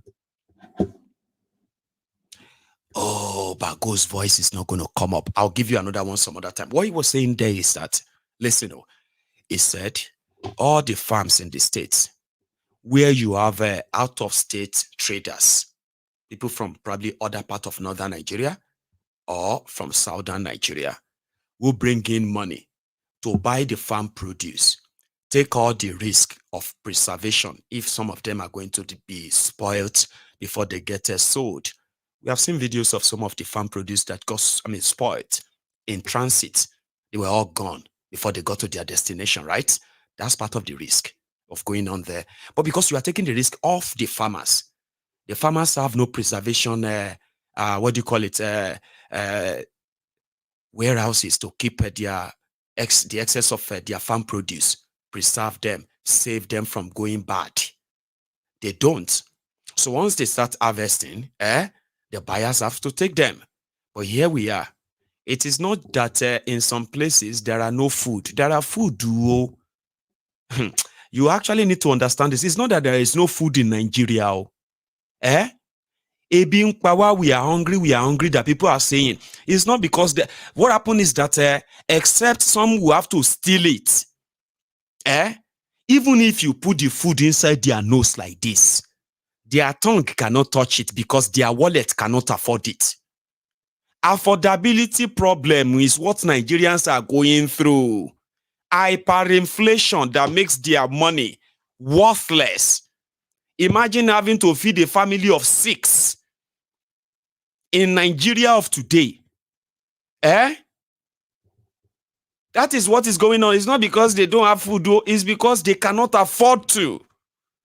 So in the knee-jerk approach of the typical Nigerian politicians, he has now declared that all the food, you know what I mean? Which means, so if our people are hungry, but there is food, but some said he's going to probably subsidize it for them.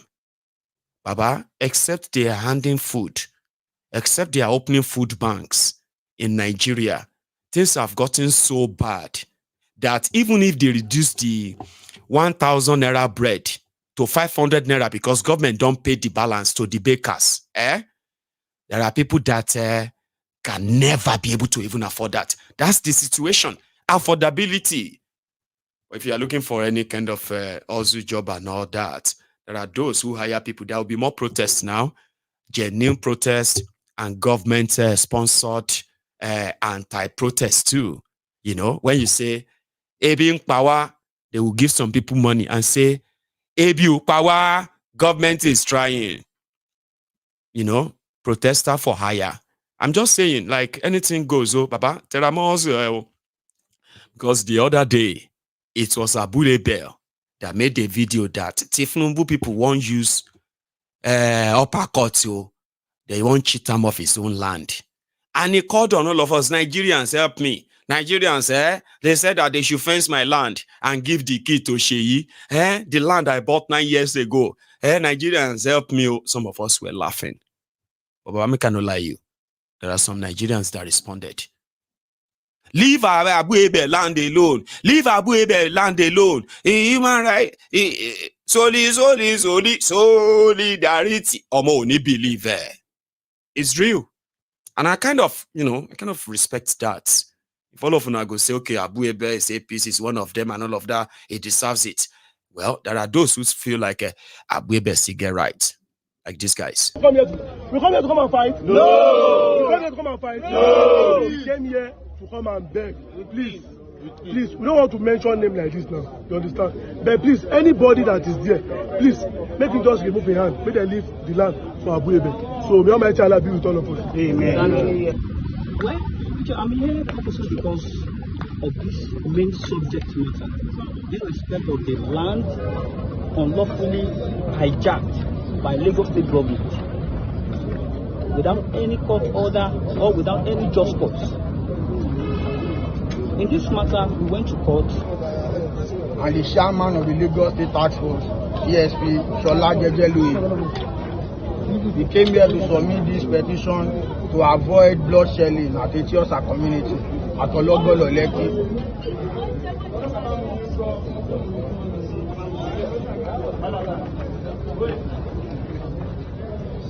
Where's the other man? Sunana Muhammad Aminu daga Kano State.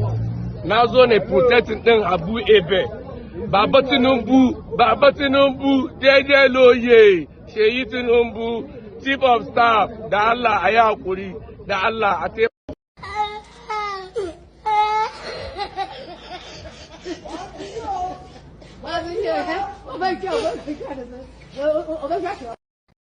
She get Well, I respect that too. At least they came out to submit a petition and say, you cannot come and take the land, to avoid bloodshed in Etiosa. Anybody, even, they brought all categories of young people. They even brought somebody where they speak Hausa. Somebody said that if Nigerians are serious, how come nobody, smart person, creates a Netflix series from Nigeria for live? just get like 1,000 cameras and scatter them all over the place. Produce everyday series, real life series for people to all over the world. There's so much there to share, honestly. But it's quite an, it's going to be, capital intensive adventure. Well, you're going to make a lot of money. So they brought one that one is the educated one. We are here in respect of the land that was not judiciously taken without court order, without that one day. Another one, we know we're caught. Do we come here to fight? No. Do we come here to fight? No. Then another one came. I've been sharp out of all the task force in Lagos State. If you want to avoid bloodshed in Lagos, we want them to leave that land. Then they now brought another one with his speaker. I don't know what he said. But I just heard him calling Baba Tinubu. Baba something. Nigeria. The theater of absurdity. Every day. And some even, there's even another one where I almost forget to. They were discussing the minimum wage that the NLC said they want to protest against last year, right? Guess what? Tinubu set up a minimum wage review committee. Can't give them 1 billion naira. To discuss whether to pay you 30,000 or pay you 35,000. How many 35,000 you go see in 1 billion naira? And those are the people you are waiting for, who are discussing and planning on how to make life better for you. I go day here. I go make another tea. My time is up. I'll take calls now, okay?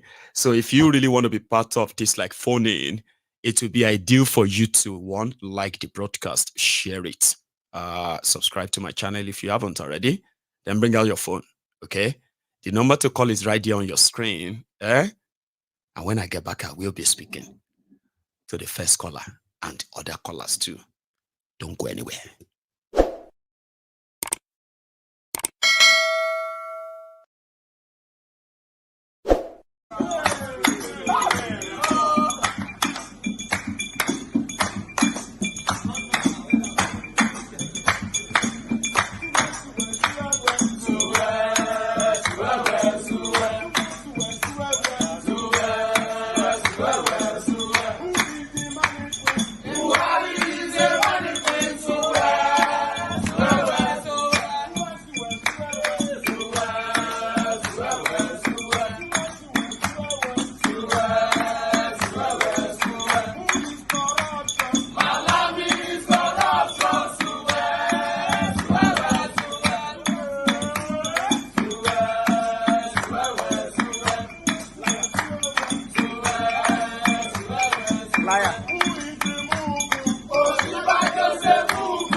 Thank you.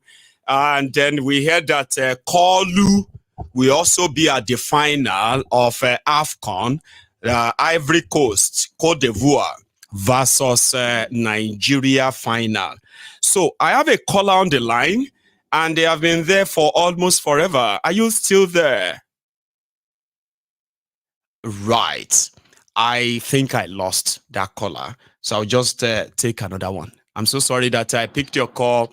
Normally, when I pick your call as first call, you can hang on and stay there, not leave. Unfortunately, they left. Hello there. Good evening, Mayegu Baba. Good evening, sir. Bawoni. This is Anthony. This is Anthony from Lagos. Hey, Anthony, Baba, how you doing now? Oh God, the suffering is done too much. Tell me about it. How is Lagos? Lagos is we are in the shit hole. The Lagos that they say that the Jagaban made and all that. Beautiful. That you are hearing the news. You know now, bag of rice is 74,000 now. Don't say that, please. Don't say that. They said it's 68,000 naira 2 days ago. Please don't say that. 74,000. How did that? Derika is 1,200. God damn it, so, man. Now, if people are just lying down on the roads. Like today, I saw women lying down on the road when you are going to Bariga as the blocked out mainland bridge. And I was telling my friend, I saw some women lying down on the road. What is happening? People were just passing. But the main issue is not even the hunger. It's the fact that people were not even angry. Some people are still not angry with the situation. Like in my area, when you are talking, somebody will be telling you, just be patient, be in few months time, you praise the government. And I don't argue with such people. I don't argue with them. Just say, okay, 6 months. No light. No wahala. We'll see in 6 months time. No. In Lagos, there's no light. You cannot buy fuel. There's no. How many fuel will you buy before you now start driving? How many fuel will you buy? Will you buy and put in your generator before? Nothing is working out. Nothing is working out. And for that man that said they want to protest naked, is it now that they are tired? Is it now that they are tired? They want to protest naked. They are all part of the issue. The lecturers, everybody is part of the issue. Look at what happened in that university. You want to you look at what the man was saying. The man was saying that where you want to read, they want to power the light. You know how much the fuel is cost. So the fuel price now should be transferred to the students. Exactly. Who have just Tinubu suffered for 5 years. Education subsidy now. That's why everybody's in mess right now. There's no money anymore. They use them to they use the professors to rig the election. So they are trying to back up the government on the students. What about the? If they can burn down the whole schools in Nigeria, so that we know we don't have any school anymore. The one that they are doing in the north, they have not even started anything. The hunger have not even started anything. Now the main food crisis that happened in Nigeria is not even because Nigeria is producing anything. The thing you are hearing like north is the one producing food. The food is coming from Niger and Chad. But since they have blocked that, since they have closed that border because of the military takeover and all that, there is no onion in Nigeria anymore. There is no beans, no tomato, nothing is coming into Nigeria. That is why there is so much crisis in Nigeria in food inflation right now. No onions, nothing is coming from Niger and Chad right now. So all the noise you are hearing, food basket of the nation. No wonder they are saying it should open border. So I am from Benin State. Anyway. I am from Benin State. Yes, all the noise you are hearing, not is producing food. They are producing nothing. They are not producing anything. Now, everybody, we are beginning to see the secret and everything now. Anyway, Anthony. So let me allow. Thank you so much. Sir, let me allow other people to talk. Well, I will continue to also pray for you, all of you, because I know that majority didn't ask for this. Majority did not. But the only thing that is painful, like you said, is that the majority that did not sign up for this, they are too scared to face the minority that forced this on them. But we'll get there. Anthony, We will get there. So Thank you so much for your time. That is Anthony there from Lagos. Yeah.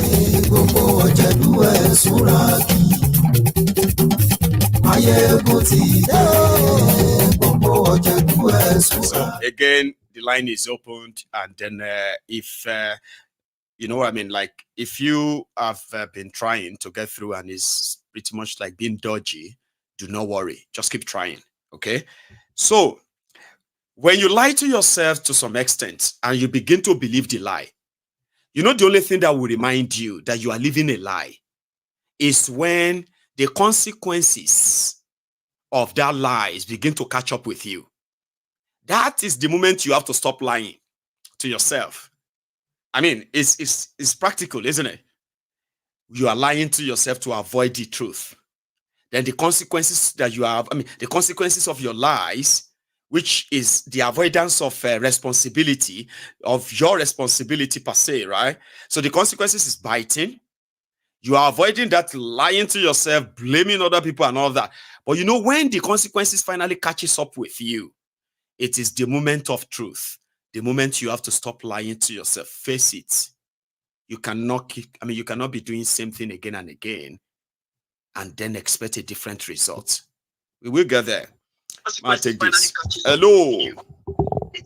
Hello, my good general. Hello, sir. How are you? I'm all right. Good evening. Good evening to you too. You might need to mute the broadcast again or even walk away from the room. No, I've just put it off completely. Oh, brilliant, sir. Please. I missed your parliament yesterday.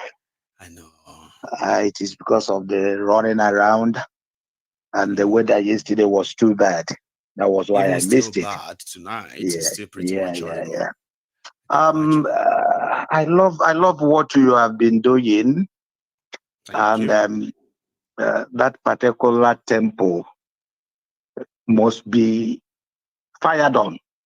That's right. We must be putting anything that will make sure that that tempo is fired on 24 hours. But the truth remains that Nigeria is a terrible place. Honestly. Terrible in the sense that I doubt who is a Nigerian.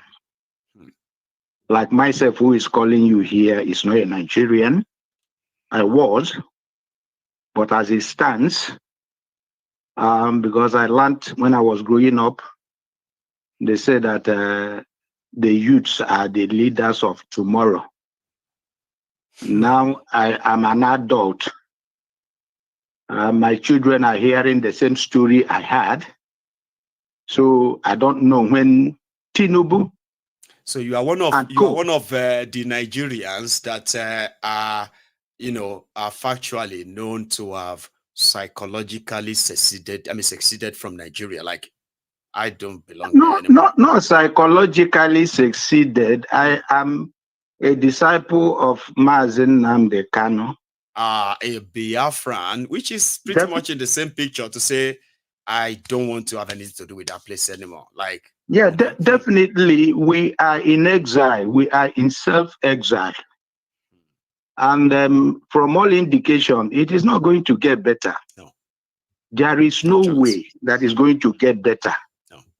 I see a lot of Nigerians piling hope on hopelessness. It's not going to get better. I was in Nigeria, precisely in Gbaja area of Nigeria in 2000, when the same Bola Tinubu was the governor of Lagos State. He was the one that was championing the state police, restructuring, name them. But the truth remains that the Fulanis are very, very wise people. When you are talking of restructuring Nigeria, the Fulanis have restructured Nigeria the way they want. God bless you. And a lot don't even know. A lot of people don't even know. You see, every other person will be there shouting restructuring. They themselves, who owns the Nigeria, have restructured it. You know, my prophet Nnamdi Kanu has told me that You see, they were shouting the houses and houses, but underneath, the Fulanis are the people on the driver's seat. But when they finally came out, they don't talk of houses again. They are talking about Fulanis. I think I will make it short because we have talked about this Nigerian thing for quite a long time. But for those who still believe in Nigeria, let them continue hoping on a hopeless situation, which will not change today. It will not change tomorrow, and forever we will continue to complain. Thank you The so only much, thing Mazi. I will advise my Biafrans is that nobody should join them in their protest. We have protested enough. We have. We've been protesting since 2012 when Nnamdi Kanu came out and started shouting about what is happening now. And a lot of us has paid the ultimate price. And we cannot continue again to pay. You see, there is something I want to remind you, Mayegu. Please. I was almost skinned alive by my kindred during the election time when I told them that Obi is going to sow us again for his selfish ambition. Because we have seen these things times without number.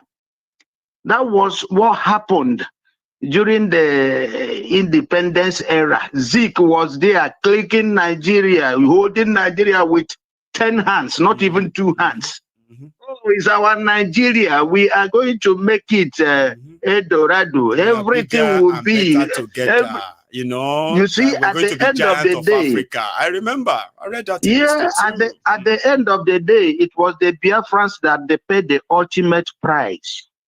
Then our brother Agi Hiroshi came and thought of unitary. Everybody should come together. We are going to build Nigeria.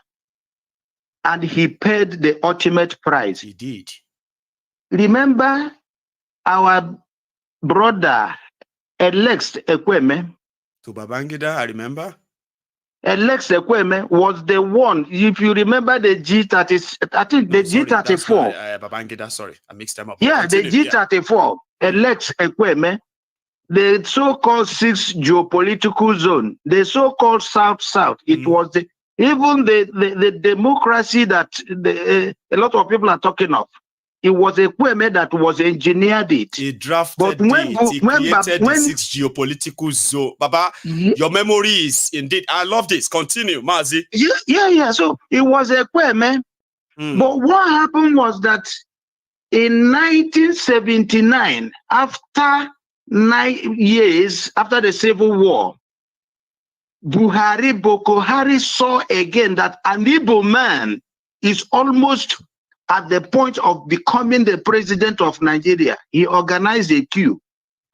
When the issue of PDP, the one they are enjoying now, came up, it was the same Ekweme. It was in Jos when they were organizing their national conference or something like that. That was the moment they switched the whole thing. It was Obasanjo in prison. Yeah. They went and brought Obasanjo out from prison. Obasanjo said that they don't want to do anything. They were pleading to Obasanjo to come and take over. But everybody knew the role Ekweme played to make sure that the army left the Nigerian government. But they did everything to make sure that Ekweme did not come near to that particular seat. No. Then came Obi, and we were shouting that Obi is selling us again for peanut. Obi should go and please leave Nigeria for those who owns Nigeria. We are not part of Nigeria. They have said it. Buhari collected a lot of loans from wherever he came, and none of the projects that were earmarked for those loans were allocated to Biafra land. Why is Obi trying to sell us again? My kindred wanted to skin me alive. And thank God that our Directorate of States were very wise to allow the Biafrans to participate in that particular election.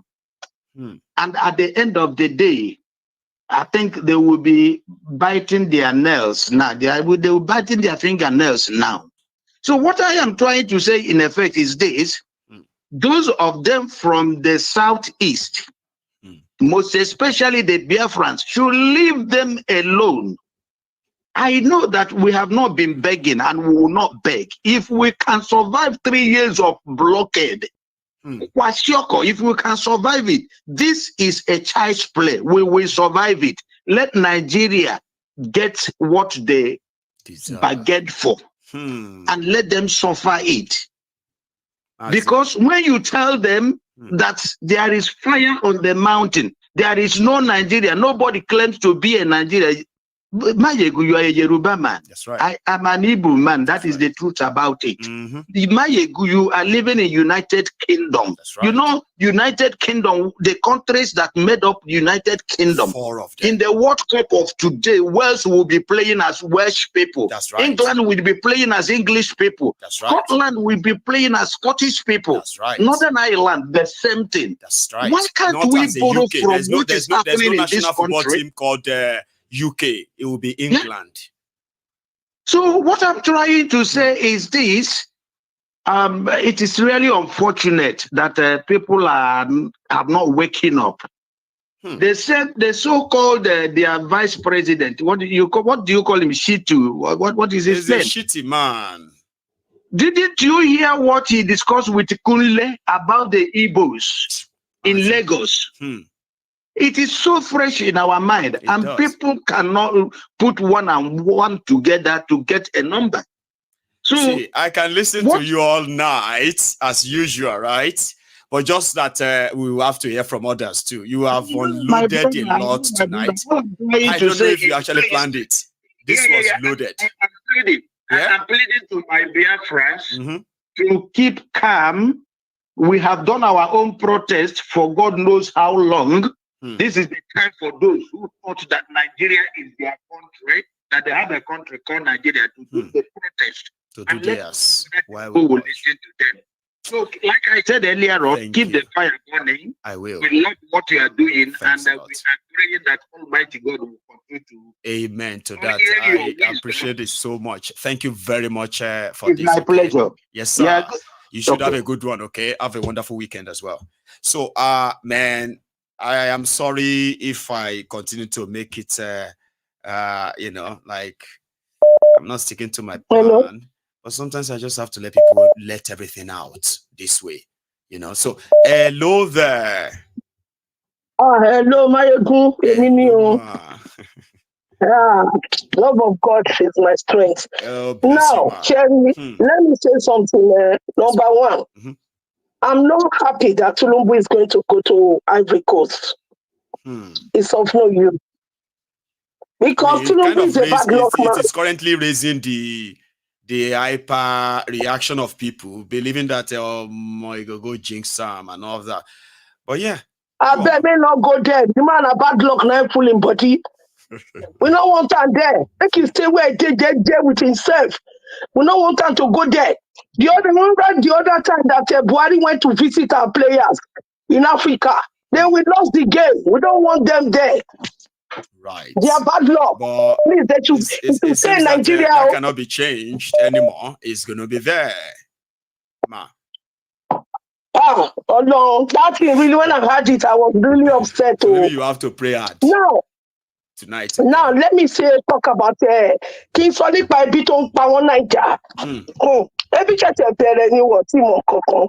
You see, when the head is already cut off, there's nothing you can do. When you don't cut head, come off. So put on back we had. When we are telling players, choose the right person. They refuse to listen to choose the right person. They are saying that you don't come. Our local. Tomo in your battery, me finish here. Now I'm gonna feel like a city of Melomi. Absolutely. Hello, me, thank you. Penny. Yoruba Ironu. Oh, thank you. Now, look at your Nigeria now. Who are the people feeling it more? It's Yoruba people. They are feeling it more. They are the one I think feeling what it makes more it more than any painful other to some people. of them, what makes it more painful to some of them is the fact that there are actually those who voted for Tinubu in Yoruba land, right? Because they expected that it was going to make life better. Things are going to be cheaper. And those are the ones who are so pained right now. Like, this is too much now. We thought you were going to make it easier for us. But there are those who knew who they were, and they are not surprised what is going on now. Yeah. Imagine yesterday if Pachola came outside and started talking that nobody should hold Tulumbu for food, for electricity. Mm-hmm. Oh my God. Oh my God. What is wrong with this man? Kiluchi Pachola. Did they send him outside to come and talk like that? So what is a government? What is the duty of a government? It's a Leko Barack Obama. I like that one. It's the one that will come and pretend that he wants to make sense. Oh, now fake. Oh, now fake. They send him out. Here you go. So I saw that video and I was like, is it not the same man that said the electricity is so easy to generate? Have you forgotten, man? He said electricity is so easy. He said just put 1,000. I better pass my neighbor generator together. That will give you 1 megawatt of electricity. Now put 10,000 together, you get 10 megawatt of electricity. It's so easy. But Bantu, you are those in charge of electricity in Nigeria. Until he became the minister of darkness himself. Yes, now. Mayegun, you remember when he was making mouth? During Jonathan's time. Talking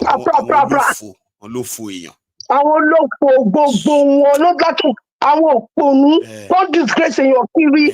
Now, you know why I even called? I called you because of one reason. You said the North. Have you noticed one thing that is happening? What's that? Hey, you know that the North, gbogbo tomatoes yẹn tó wá láti North àti àlùbọ́sà.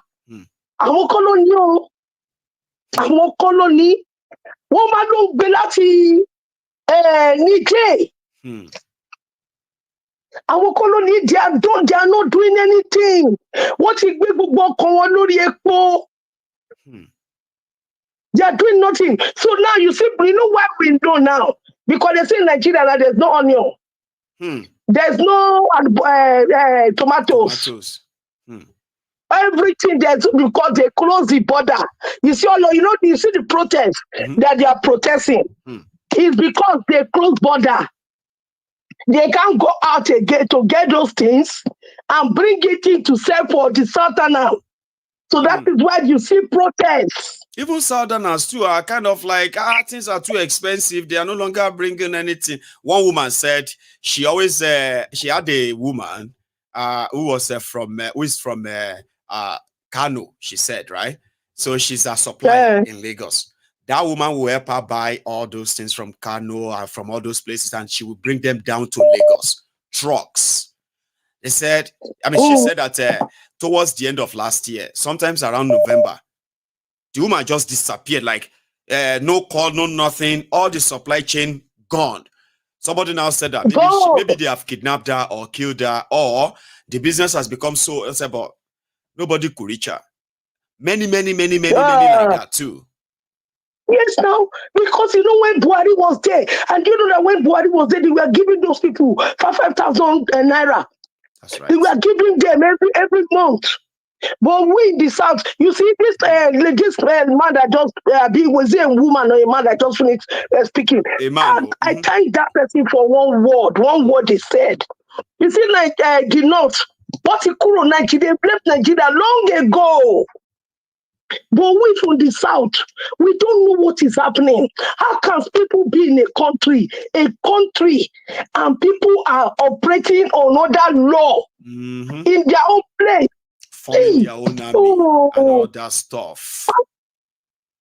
You cannot go there and sell alcohol, but they are taking money for alcohol. They are collecting revenue from alcohol.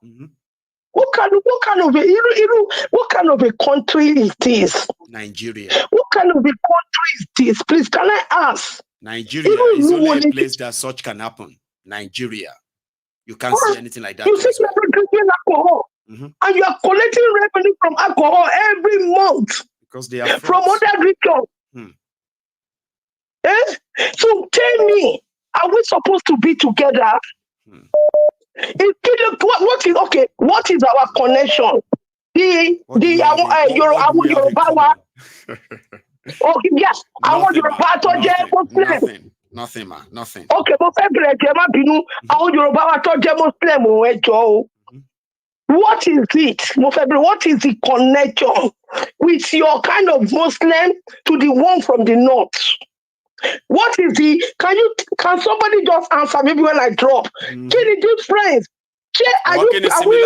We from the? Like, what do you share together? What do we share together? For the love of God. Because I don't know this kind of people. Yes, ma. Yes. Thank you so much, ma. Now you probably will go and read your answers in the comment now, because some people are already going to be answering you that nothing. But there may be somebody with Thank you. Let me leave so that somebody else will talk later. Bye-bye. Thank you so much. Okay? You have a good one, okay? Bye-bye. Nice one, ma. Yeah, bye. So that's a question for the house. So all of you will be Muslims on the platform who understand Islam very well, and you are from the south. That is the question for you. Somebody is reading the comments, by the way. I have another caller on the line. Here, hello. Good evening, Mr. Maigun. It's been a while. It has been. Yeah. How are you? Yeah, I'm fine. Grand. I don't.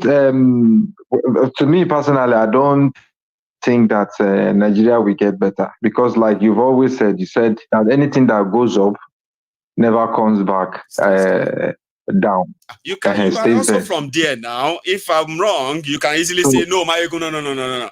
When things goes up, I know. Me too. I know. You know. I know me. So nothing will come down. So you just get used to it. That that's what happened. We just get used to it. Yes. In the rate that everything just skyrocketed I've never seen this type of. And now, yeah, did you hear what somebody said now when Anthony called from Lagos? You know what he said? He said a bag of rice is now 74,000 naira. Baba, just 2 days ago, I was still sharing a clip here saying 62,000, 63,000, now 74,000. Is that what it's going to be now for the next coming days and all that? Baba, die. Now die everybody day now. Die. Because about a week ago or so, I've been trying to reach, and then I had a lot of things in my mind that I wanted to discuss, and then now immediately I just get it, then everything will just go, then I just don't know where to start from, but most of the time you don't. Probably you are the type who are like, I'm going to start with this, I'm going to then go to that and that. Don't do that. Whatever comes to mind in all the things that have been bothering your mind, pick one of them. The rest will join before you finish. Try it. Any one of them, because we discuss a lot. If you do remember any one of them that you have been like, oh, I'm going to call in and say something on that particular one, pick one of them that comes to mind, start talking about it, and the rest will come on. Within that, your space allowed their time. Do you want to try? Yes. What I want to say is that since that people have been dying, they've been killing people in every corner of Nigeria, and Mr. Tinubu has not even taken time off whatever he is doing, which is the normal practice everywhere else in the world, where if something is happening, the president, with whatever he's doing there, he will stop it. Come back to your country. You have to empathize. You have to show leadership. Yes. At least, even if you are not, that if people doesn't like you, at least try to convince people that, look, I'm trying here. You see, I'm going everywhere. Fake it. Try and fake it. Pretend that you are concerned and all of that, but make sure something is actually done. When you begin to actually do things, even those who don't like you, they can't deny what you are doing. You know that? If in the last 9 months, for example, right, the electricity has improved so much with fact, not all this propaganda, yeah? They say, oh, in the last 9 months, they have connected over 500 or 600 communities to the grid because they have improved on this, improved on that, and show working, not propaganda. Even people who don't like you, they will begin to say, some productions are beginning to happen now. You know that when ships and planes bring goods to Nigeria, they always leave Nigeria empty. Nothing to take out of Nigeria to hand Nigeria money. I'm going to be like, sit down, don't they change? Oh. Remember all those farmers, they chase away in those so and so. Baba, they are going to have their first harvest by June 2024, because if you see the level of production, protection they give to them, and that thing, things you can touch. Baba, there's no amount of people who don't like you. We go deny all those things. You get? But this one's no get plan. No plan. Trial and error. Anything, anywhere money they pack them. If the money they somewhere and they don't know how to steal the money, draft something together, take the money. People can continue to die. That's the problem. Oh. And people need to know. Baba? It's I don't know. It's very bad, because now that we're in this state, this current state, what's the next? What's the way forward? Are people truly going to start, demanding for change? That okay, you know what, you've done enough. Just vacate the place, let the person who can do it come out. I know people can do it, numbers.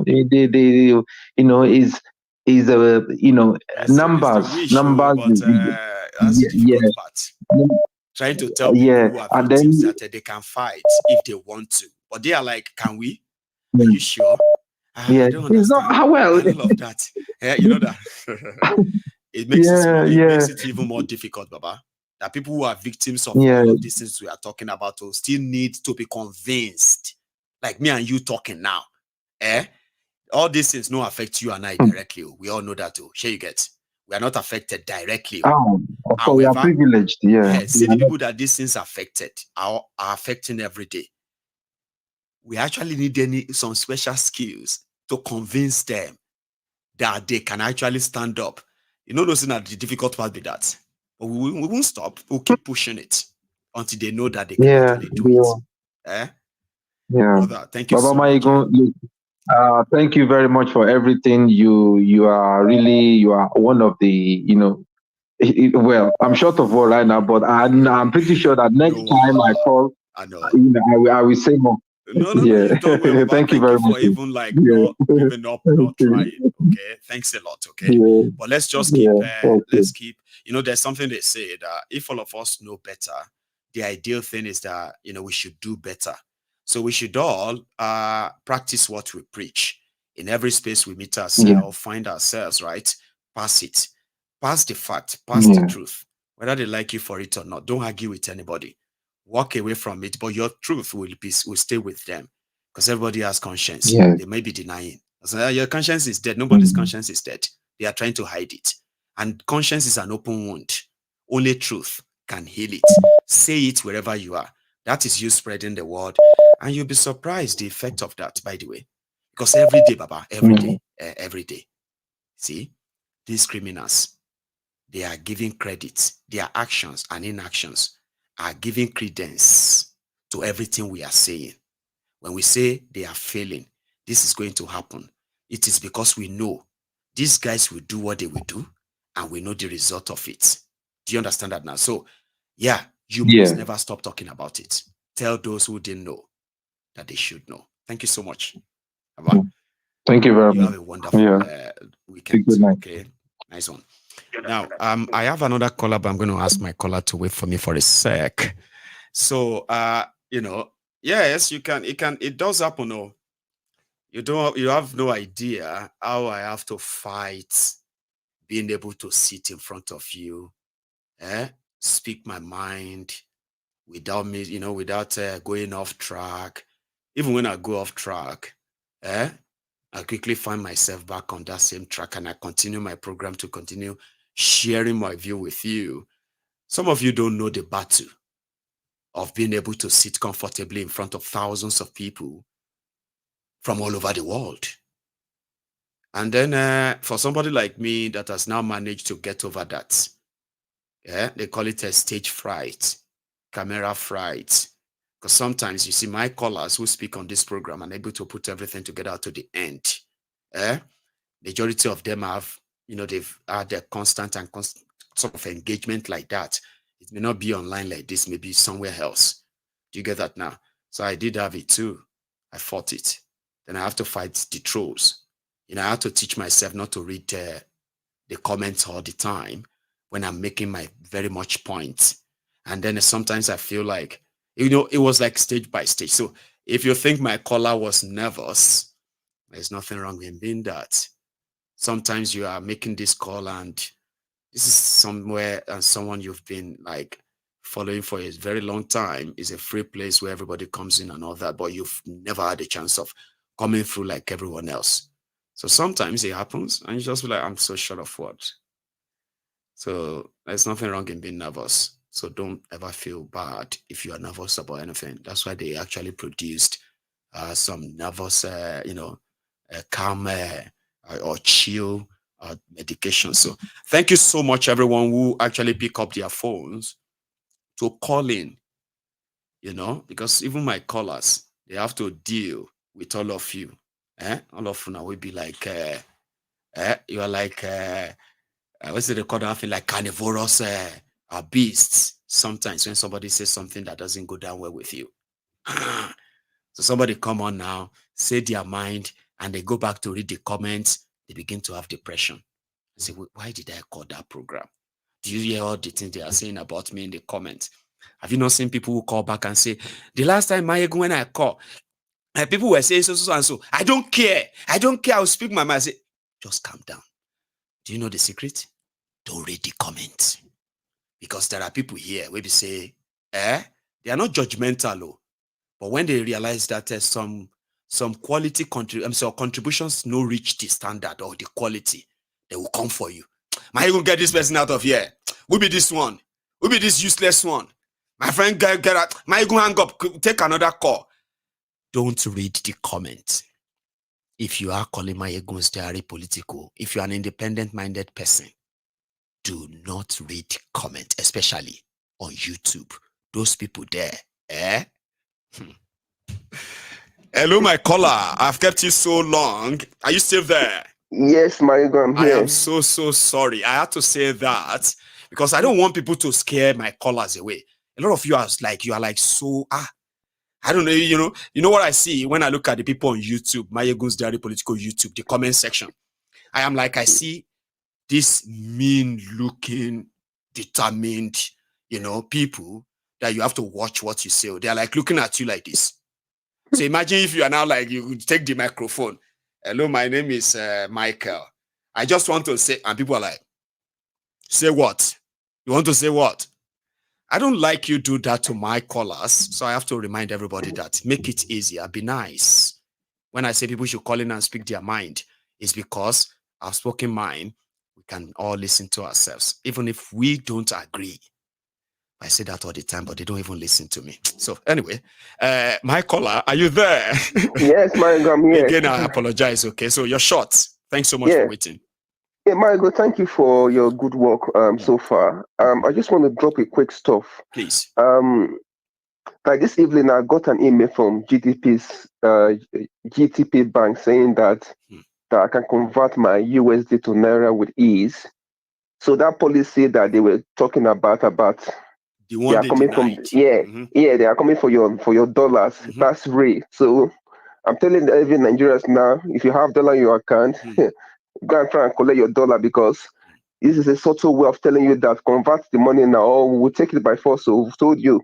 Money where they never see, brother. Money where they never see. They don't the right time for book.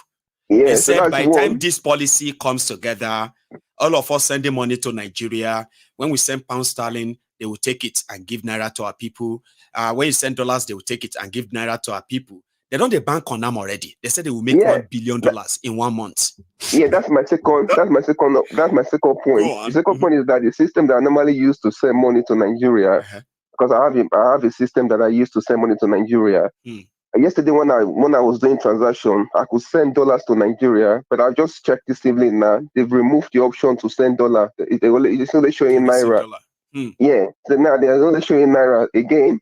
Yes. They are banking on that policy that initially actually put in place that told the remittance companies that they can only bring in the foreign currency that they removed a few weeks ago. It's never up to 2 or 3 months. I know. Now they are bringing it back again through the back door by telling them that, listen, you can only bring naira into Nigeria. That your hard currency that Nigerian diaspora are remitting into the country. We need that money. They need a fraction of it, desperately. Exactly. Yeah. And now, I was looking at the Senate section when the CBN governor went there. I mean, I don't understand that country. That country is, I mean, it's a shocking place. I actually wrote down a few questions that I was expecting them to ask the CBN governor, which is one, that Mr. Governor, when you took office, when this current government took office, how much was the foreign reserve that you met there? Clearly, fact for fact, figure for figure. Yes, tell where us. Everybody know what Baba. God, you know, they didn't even bother. Go on. Then number two, they should have asked him that when is NNPC remitting US dollar into the CBN from the sales of crude oil sales? They didn't even ask him that. No. Right? Because NNPC is currently now, they are not remitting the USD. No, for a long time. And I heard that, I was like, oh my God. And nobody's saying anything about it.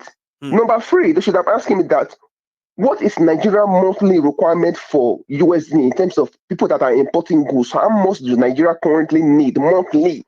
You know what I mean? Like, for people that are you are the goods? ones they are requesting dollar from Abi. Tell us, which of these dollar requirements that you have been receiving through this system is for business? Which of this is for on education? A monthly basis. Which one is for medical? You know what I mean? They did not. Exactly. They didn't ask him.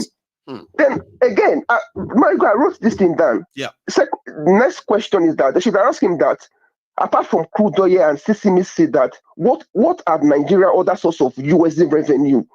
So apart from crude oil and sesame seed that Nigerians are selling to get foreign currency, what other revenue does Nigeria have to get USD? They didn't ask him that. Next question is that, what strategies have they put in place to diversify the Nigerian economy in the short term, the medium term, and long term to enhance USD inflow? They did not ask him that. No.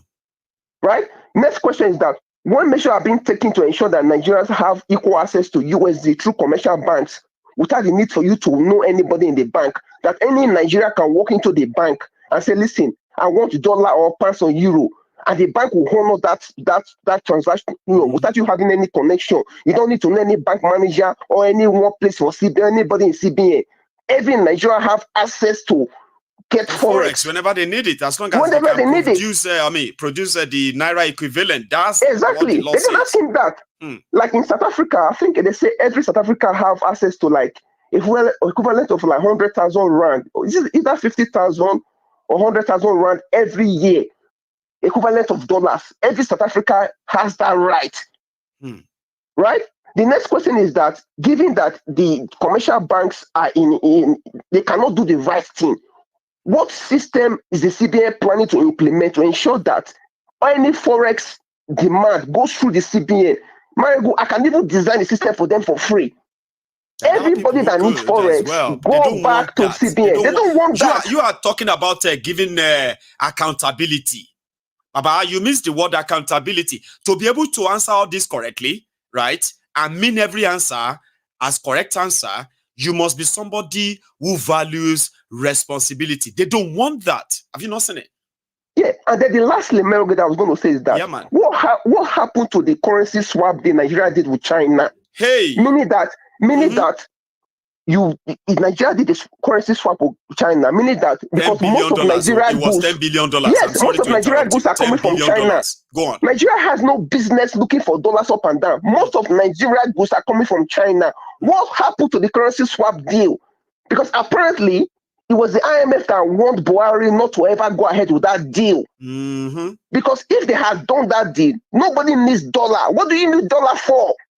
Nigeria goods are coming from China. I'll tell you what, the Nigeria's top tolerance for rubbish is I can't even imagine it. The other day I was listening to Sham that said it, that she can't even just imagine how Nigerians are able to tolerate nonsense that people are bastardizing your life. You cannot come out and tell them that, listen, you can't do this anymore. Somebody that looks like you, the same skin color, that speaks like you, that speaks your dialect or your tribe, whatever, that sleeps that go to the bathroom, that have kids, and they are ruining your life. You cannot come out and challenge them. My God, I'm telling you, Nigerians that are in Nigeria are incapable of taking their destiny into their hand. I'm telling you this. They've resigned, they've accepted their fate that they will die in poverty. My God, let me leave other people to comment, because as it is now, that country he just left is us. finished. He just left us right now with so much to sort of think about. All those questions you asked there, even though the answers could be rhetorical, they could actually be like rhetorical questions, right? A lot of people realizing that the answers shows that we are done for. We leave a lot of people tonight, are thinking, Baba, you've done a great job. One more last thing before I go. This is a message to all Nigeria. That anybody that is listening to this conversation now, change your money from naira to USD. I've warned you. Tell your friends, tell your family, change your naira to US dollar, either in a digital format or paper currency. I've told you. That naira is going to crash. You've not seen anything yet. To cry. Wait, now you are talking about naira crash or what have you? We are talking about you. We be say you they save money. Like you said, change your money to dollar, and people don't change their money to dollar, put it in the bank. They're now saving it because they want to either jackpot or pay for school fees. And then one morning you wake up, your $14,000 is now going to be how much? It's going to be 1.something million naira. And you're like, what? I want my dollars. Give me my dollars. Say, no, no dollar. It's now naira. When I see your video, I will play it on here. And you, my brother, you will now sound like a prophet. Because you know something? Somebody's going to remember that you said this tonight. Then. Okay? So what will leave it at that? Thank you so much, okay? You're so wonderful. You have a good one, Baba. You too. Thank you, sir. Now, you see, when we are talking and it's sounding funny, so, the only way this is going to sound funny to you, if you are like me, people will not get money. I don't get bank accounts for Niger. Talk less of having any domiciliary account anywhere.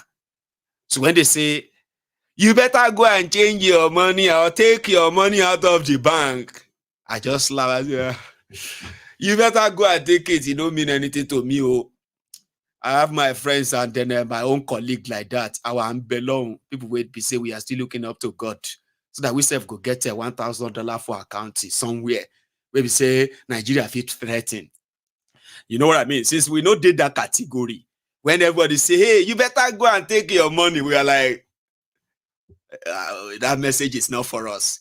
People will get money, now them get worries. Everybody will get money now will be like, man, hello, Mayegun. Sorry, you see that issue of dollar to naira? Is it true? Oh, let me pay. Is it true? About you get money for domiciliary account? It's not like that. It's not like that. It's just that I just want to make sure that it is true. Baba, this is why you sweat for head. They don't change your money to naira. No, really. It's just that I was looking at my bank this morning. I did not deposit any 5 million naira in my. I just saw 5.5 million. Okay, 5.5 million. Should I to send here? It's just showing my bank that my bank sent me money. My bank will send there. Want to convert the dollar anyway. Have you been able to open your domiciliary account? No. That's why I'm asking you, Mayego, is that thing true? You are a testimony. Otumbere, is it true? When it happens, trust me now. I will bring the video here and say, what it happened, what it change the dollar la you.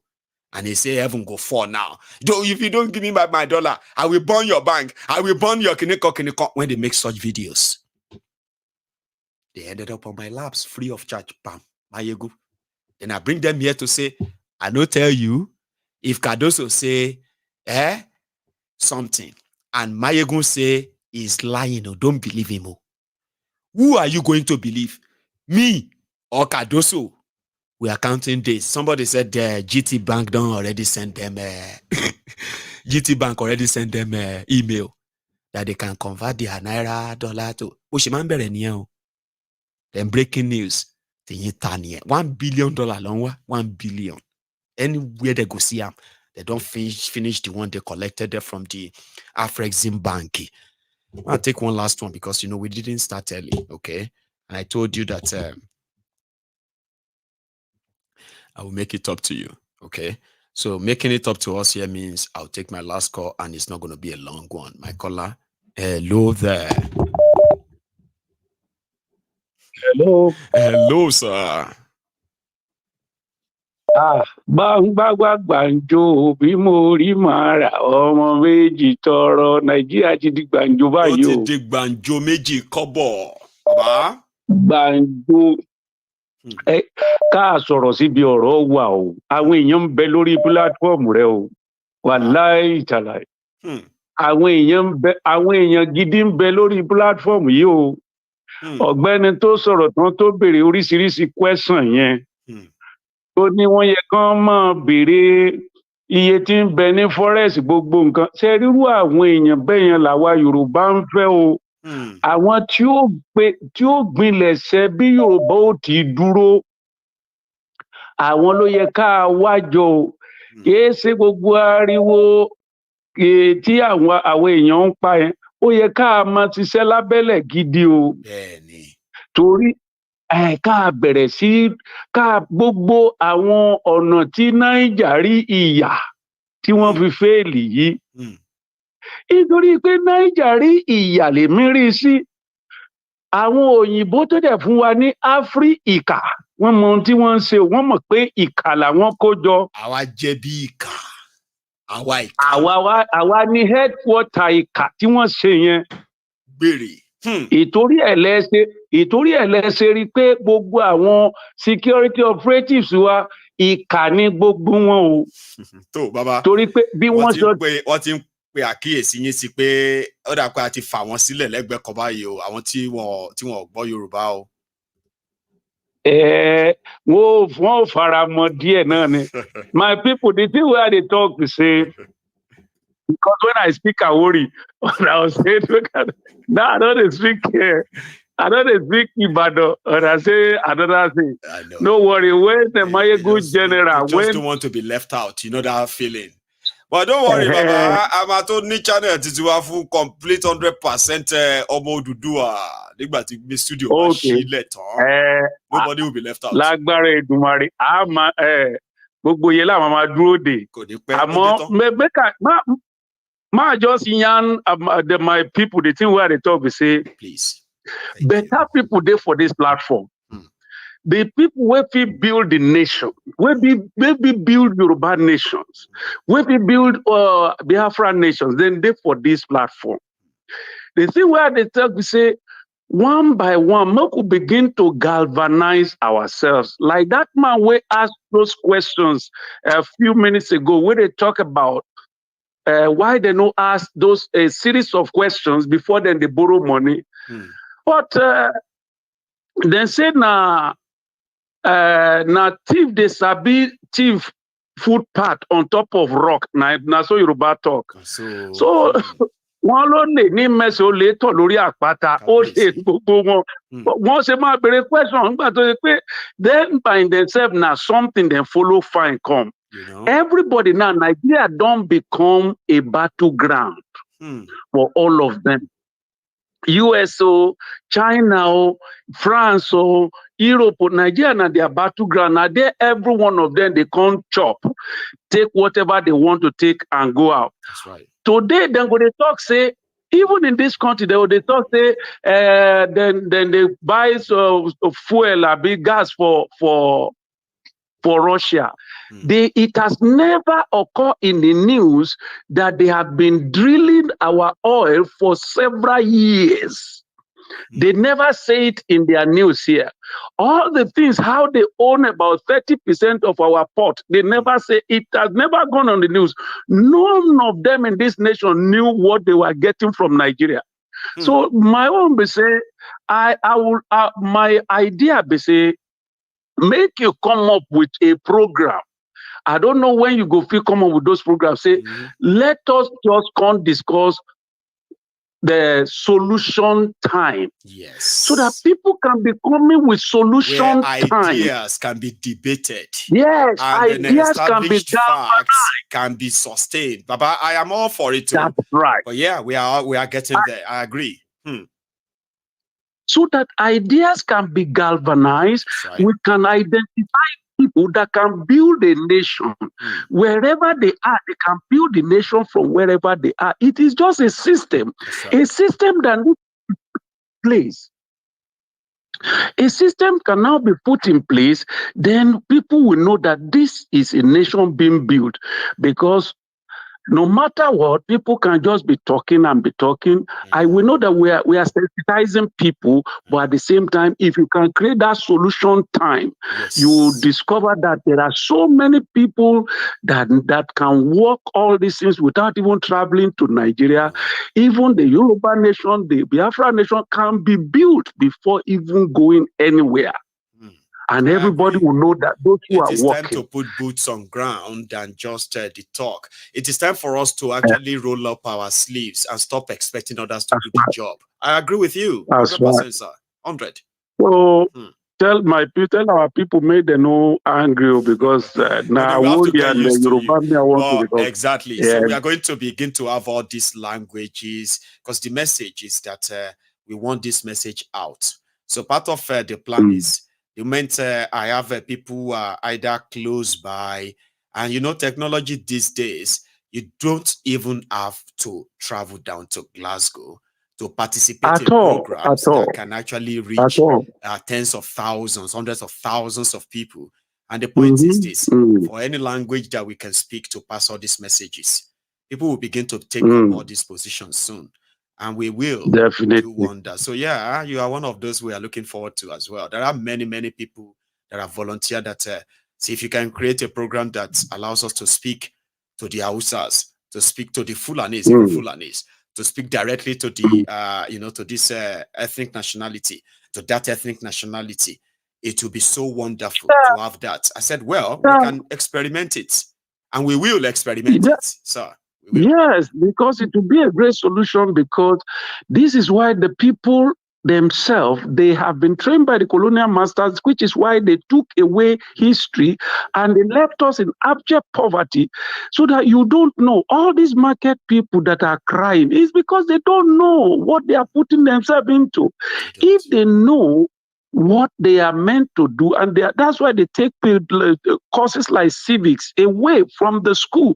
You can't teach people any of those things, and people are left in.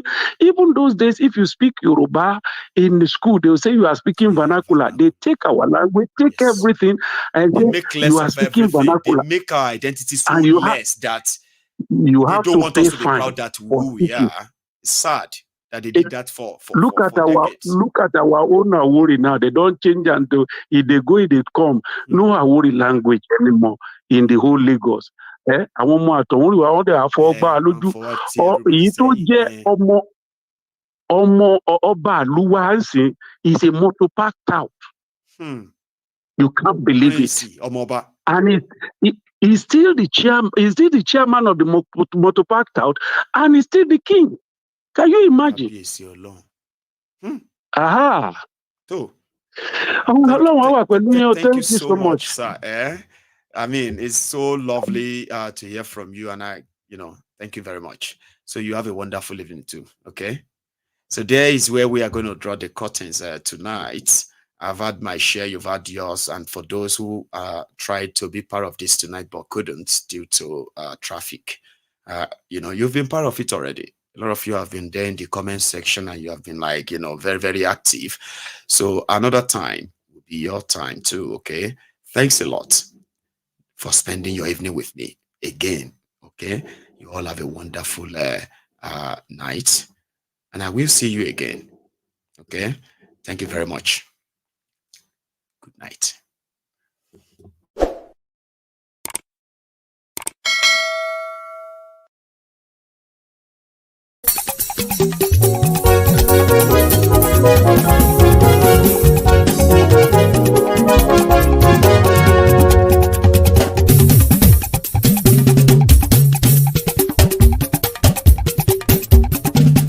Máyégún làwa mọ̀ làmọ̀ tó dòdòdò.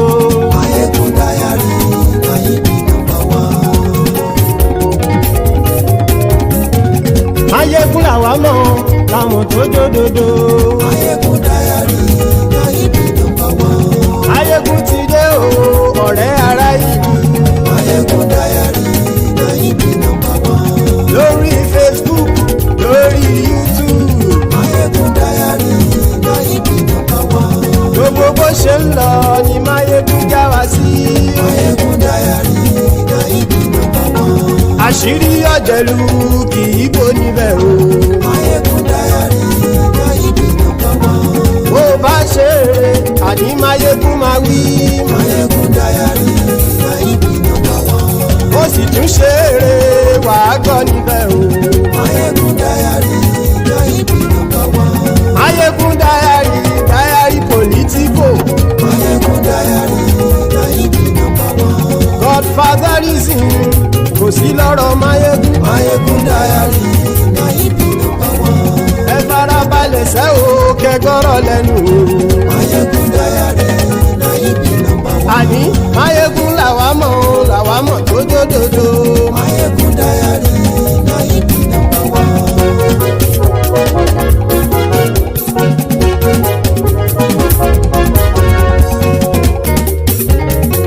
Àní ẹ̀sùn rákì. Máyégún ti dé. Máyégún ti dé. Ọ̀jẹ̀lú ẹ̀sùn rákì. Máyégún ti dé. Àní ẹ̀sùn rákì. Máyégún ti dé. Lórí Facebook. Máyégún ti dé. Àní ẹ̀sùn rákì. Máyégún ti dé. Lórí YouTube. Máyégún ti dé. Àní ẹ̀sùn rákì. Máyégún ti dé. Bọ́ bàbá gbé wúrẹ́. Máyégún máa wí. Àní ẹ̀sùn rákì. Máyégún ti dé. Ijó ìgbádìyẹ. Máyégún máa wí. Àní ẹ̀sùn rákì. Máyégún ti dé. Pẹ̀sìdó bá rúfin o. Máyégún máa wí. Àní ẹ̀sùn rákì. Máyégún ti dé. Kí gómìnà kówó jẹ. Máyégún máa wí. Àní ẹ̀sùn rákì. Máyégún ti dé. Ọlọ́pàá tí ń gba rìbá. Máyégún máa wí. Àní ẹ̀sùn rákì. Máyégún ti dé. Aṣòfin tí ń rúfin o. Máyégún máa wí. Àní ẹ̀sùn rákì. Máyégún ti dé. Òpùrọ́ olóṣèlú. Máyégún máa wí. Àní ẹ̀sùn rákì. Máyégún ti dé. Ọ̀jẹ̀lú ẹ̀sùn rákì. Máyégún ti dé. Àní ẹ̀sùn rákì. Máyégún ti dé.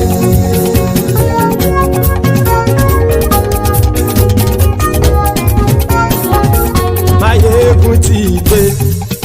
Gbogbo ọ̀jẹ̀lú ẹ̀sùn rákì. Máyégún ti dé. Gbogbo ọ̀jẹ̀lú ẹ̀sùn rákì. Ṣùgbọ́n ní bá ti ṣe èyí tó yẹ kí wọ́n ṣe, ọmọ bá dèrò ní fi wọ́n níran o. Máyégún ti dé.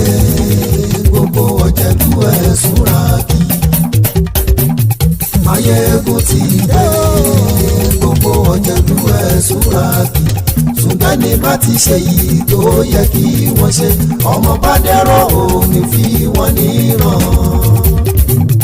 Wọ́n fowó bẹ́ẹ̀ o, Máyégún ó sọ pé wọ́n ò bẹ́ẹ̀. Wọ́n fowó bẹ́ẹ̀, Máyégún ó sọ pé wọ́n ò bẹ́ẹ̀. Oníkan ṣáàtì ṣe èyí tó yẹ kí wọ́n ṣe, fáwọn ará ìlú tó gbé wọn débẹ̀ o. Máyégún ti dé. Gbogbo ọ̀jẹ̀lú ẹ̀sùn rákì. Máyégún ti dé. Gbogbo ọ̀jẹ̀lú ẹ̀sùn rákì. Ṣùgbọ́n ní má ti ṣe yìí tó yẹ kí wọ́n ṣe, ọmọ bá dẹ́rọ̀ ò ní fi wọ́n níran. Kì máa yí ṣe eré, ọ̀rọ̀ yìí kì í ṣe ẹ̀fẹ̀. Kì máa yí ṣe eré, ọ̀rọ̀ yìí kì í ṣe ẹ̀fẹ̀. Ẹni bá ti lè lẹ́bọ̀ lẹ́rù o, ọmọ bá dèrò kàṣàyè tú wọn síta. Máyégún ti dé. Gbogbo ọ̀jẹ̀lú ẹ̀sùn rákì. Máyégún ti dé. Gbogbo ọ̀jẹ̀lú ẹ̀sùn rákì. Ṣùgbọ́n ṣùgbọ́n ní má ti ṣe yìí tó yẹ kí wọ́n ṣe ọmọ bá dẹ́rọ̀ ò ní fi wọ́n níran. tẹnitẹni ọmọ máyégún ọ̀rẹ́ ara ìlú mọ̀mọ́ ni mo fọlọ́hún sọ ẹ̀ bá kìlẹ́bù lóòótọ́ olódodo ìlú ọ̀tá ìlú mọ̀mọ́ ni ìwọ ṣá máa ń ṣọ́ra kò sì mọ́ bẹ̀rù bọ́tà ń lè rí bóníṣègùn lé káwọn mọ̀mọ́ fi ṣera wọn ni ó ti dẹrùn tí wọn ò gbọ́dọ̀ sì mọ́ bẹ̀. èèpo ọ̀bọ̀lọmọ bá dérò tàjẹ́ ò gbọ́dọ̀ jẹ́ ó ti dọba lórí abínú ẹni kò sì mọ́ fòyà àìsíwọ́lu ní ẹnìkẹ́ ìgbódì ẹyin lábàrá o ó kó ẹni tó bá dán o àkàmù máyé ègún ti dé gbogbo ọ̀jẹ̀lúwẹ̀ túnra kì máyé ègún ti dé gbogbo ọ̀jẹ̀lúwẹ̀ túnra kì o ẹni bá ti ṣe yìí tó yẹ kí wọ́n ṣe ọmọ bá dèrò òní fi wọ́n níran o. máyé ègún ti dé gbogbo ọ̀jẹ̀lúwẹ̀ túnra kì máyé ègún ti dé gbogbo ọ̀jẹ̀lúwẹ̀ túnra kì ṣùgbọ́n ní bá ti ṣe yìí tó yẹ kí wọ́n ṣe ọmọ bá dẹ́rọ̀ ò ní fi wọ́n níran.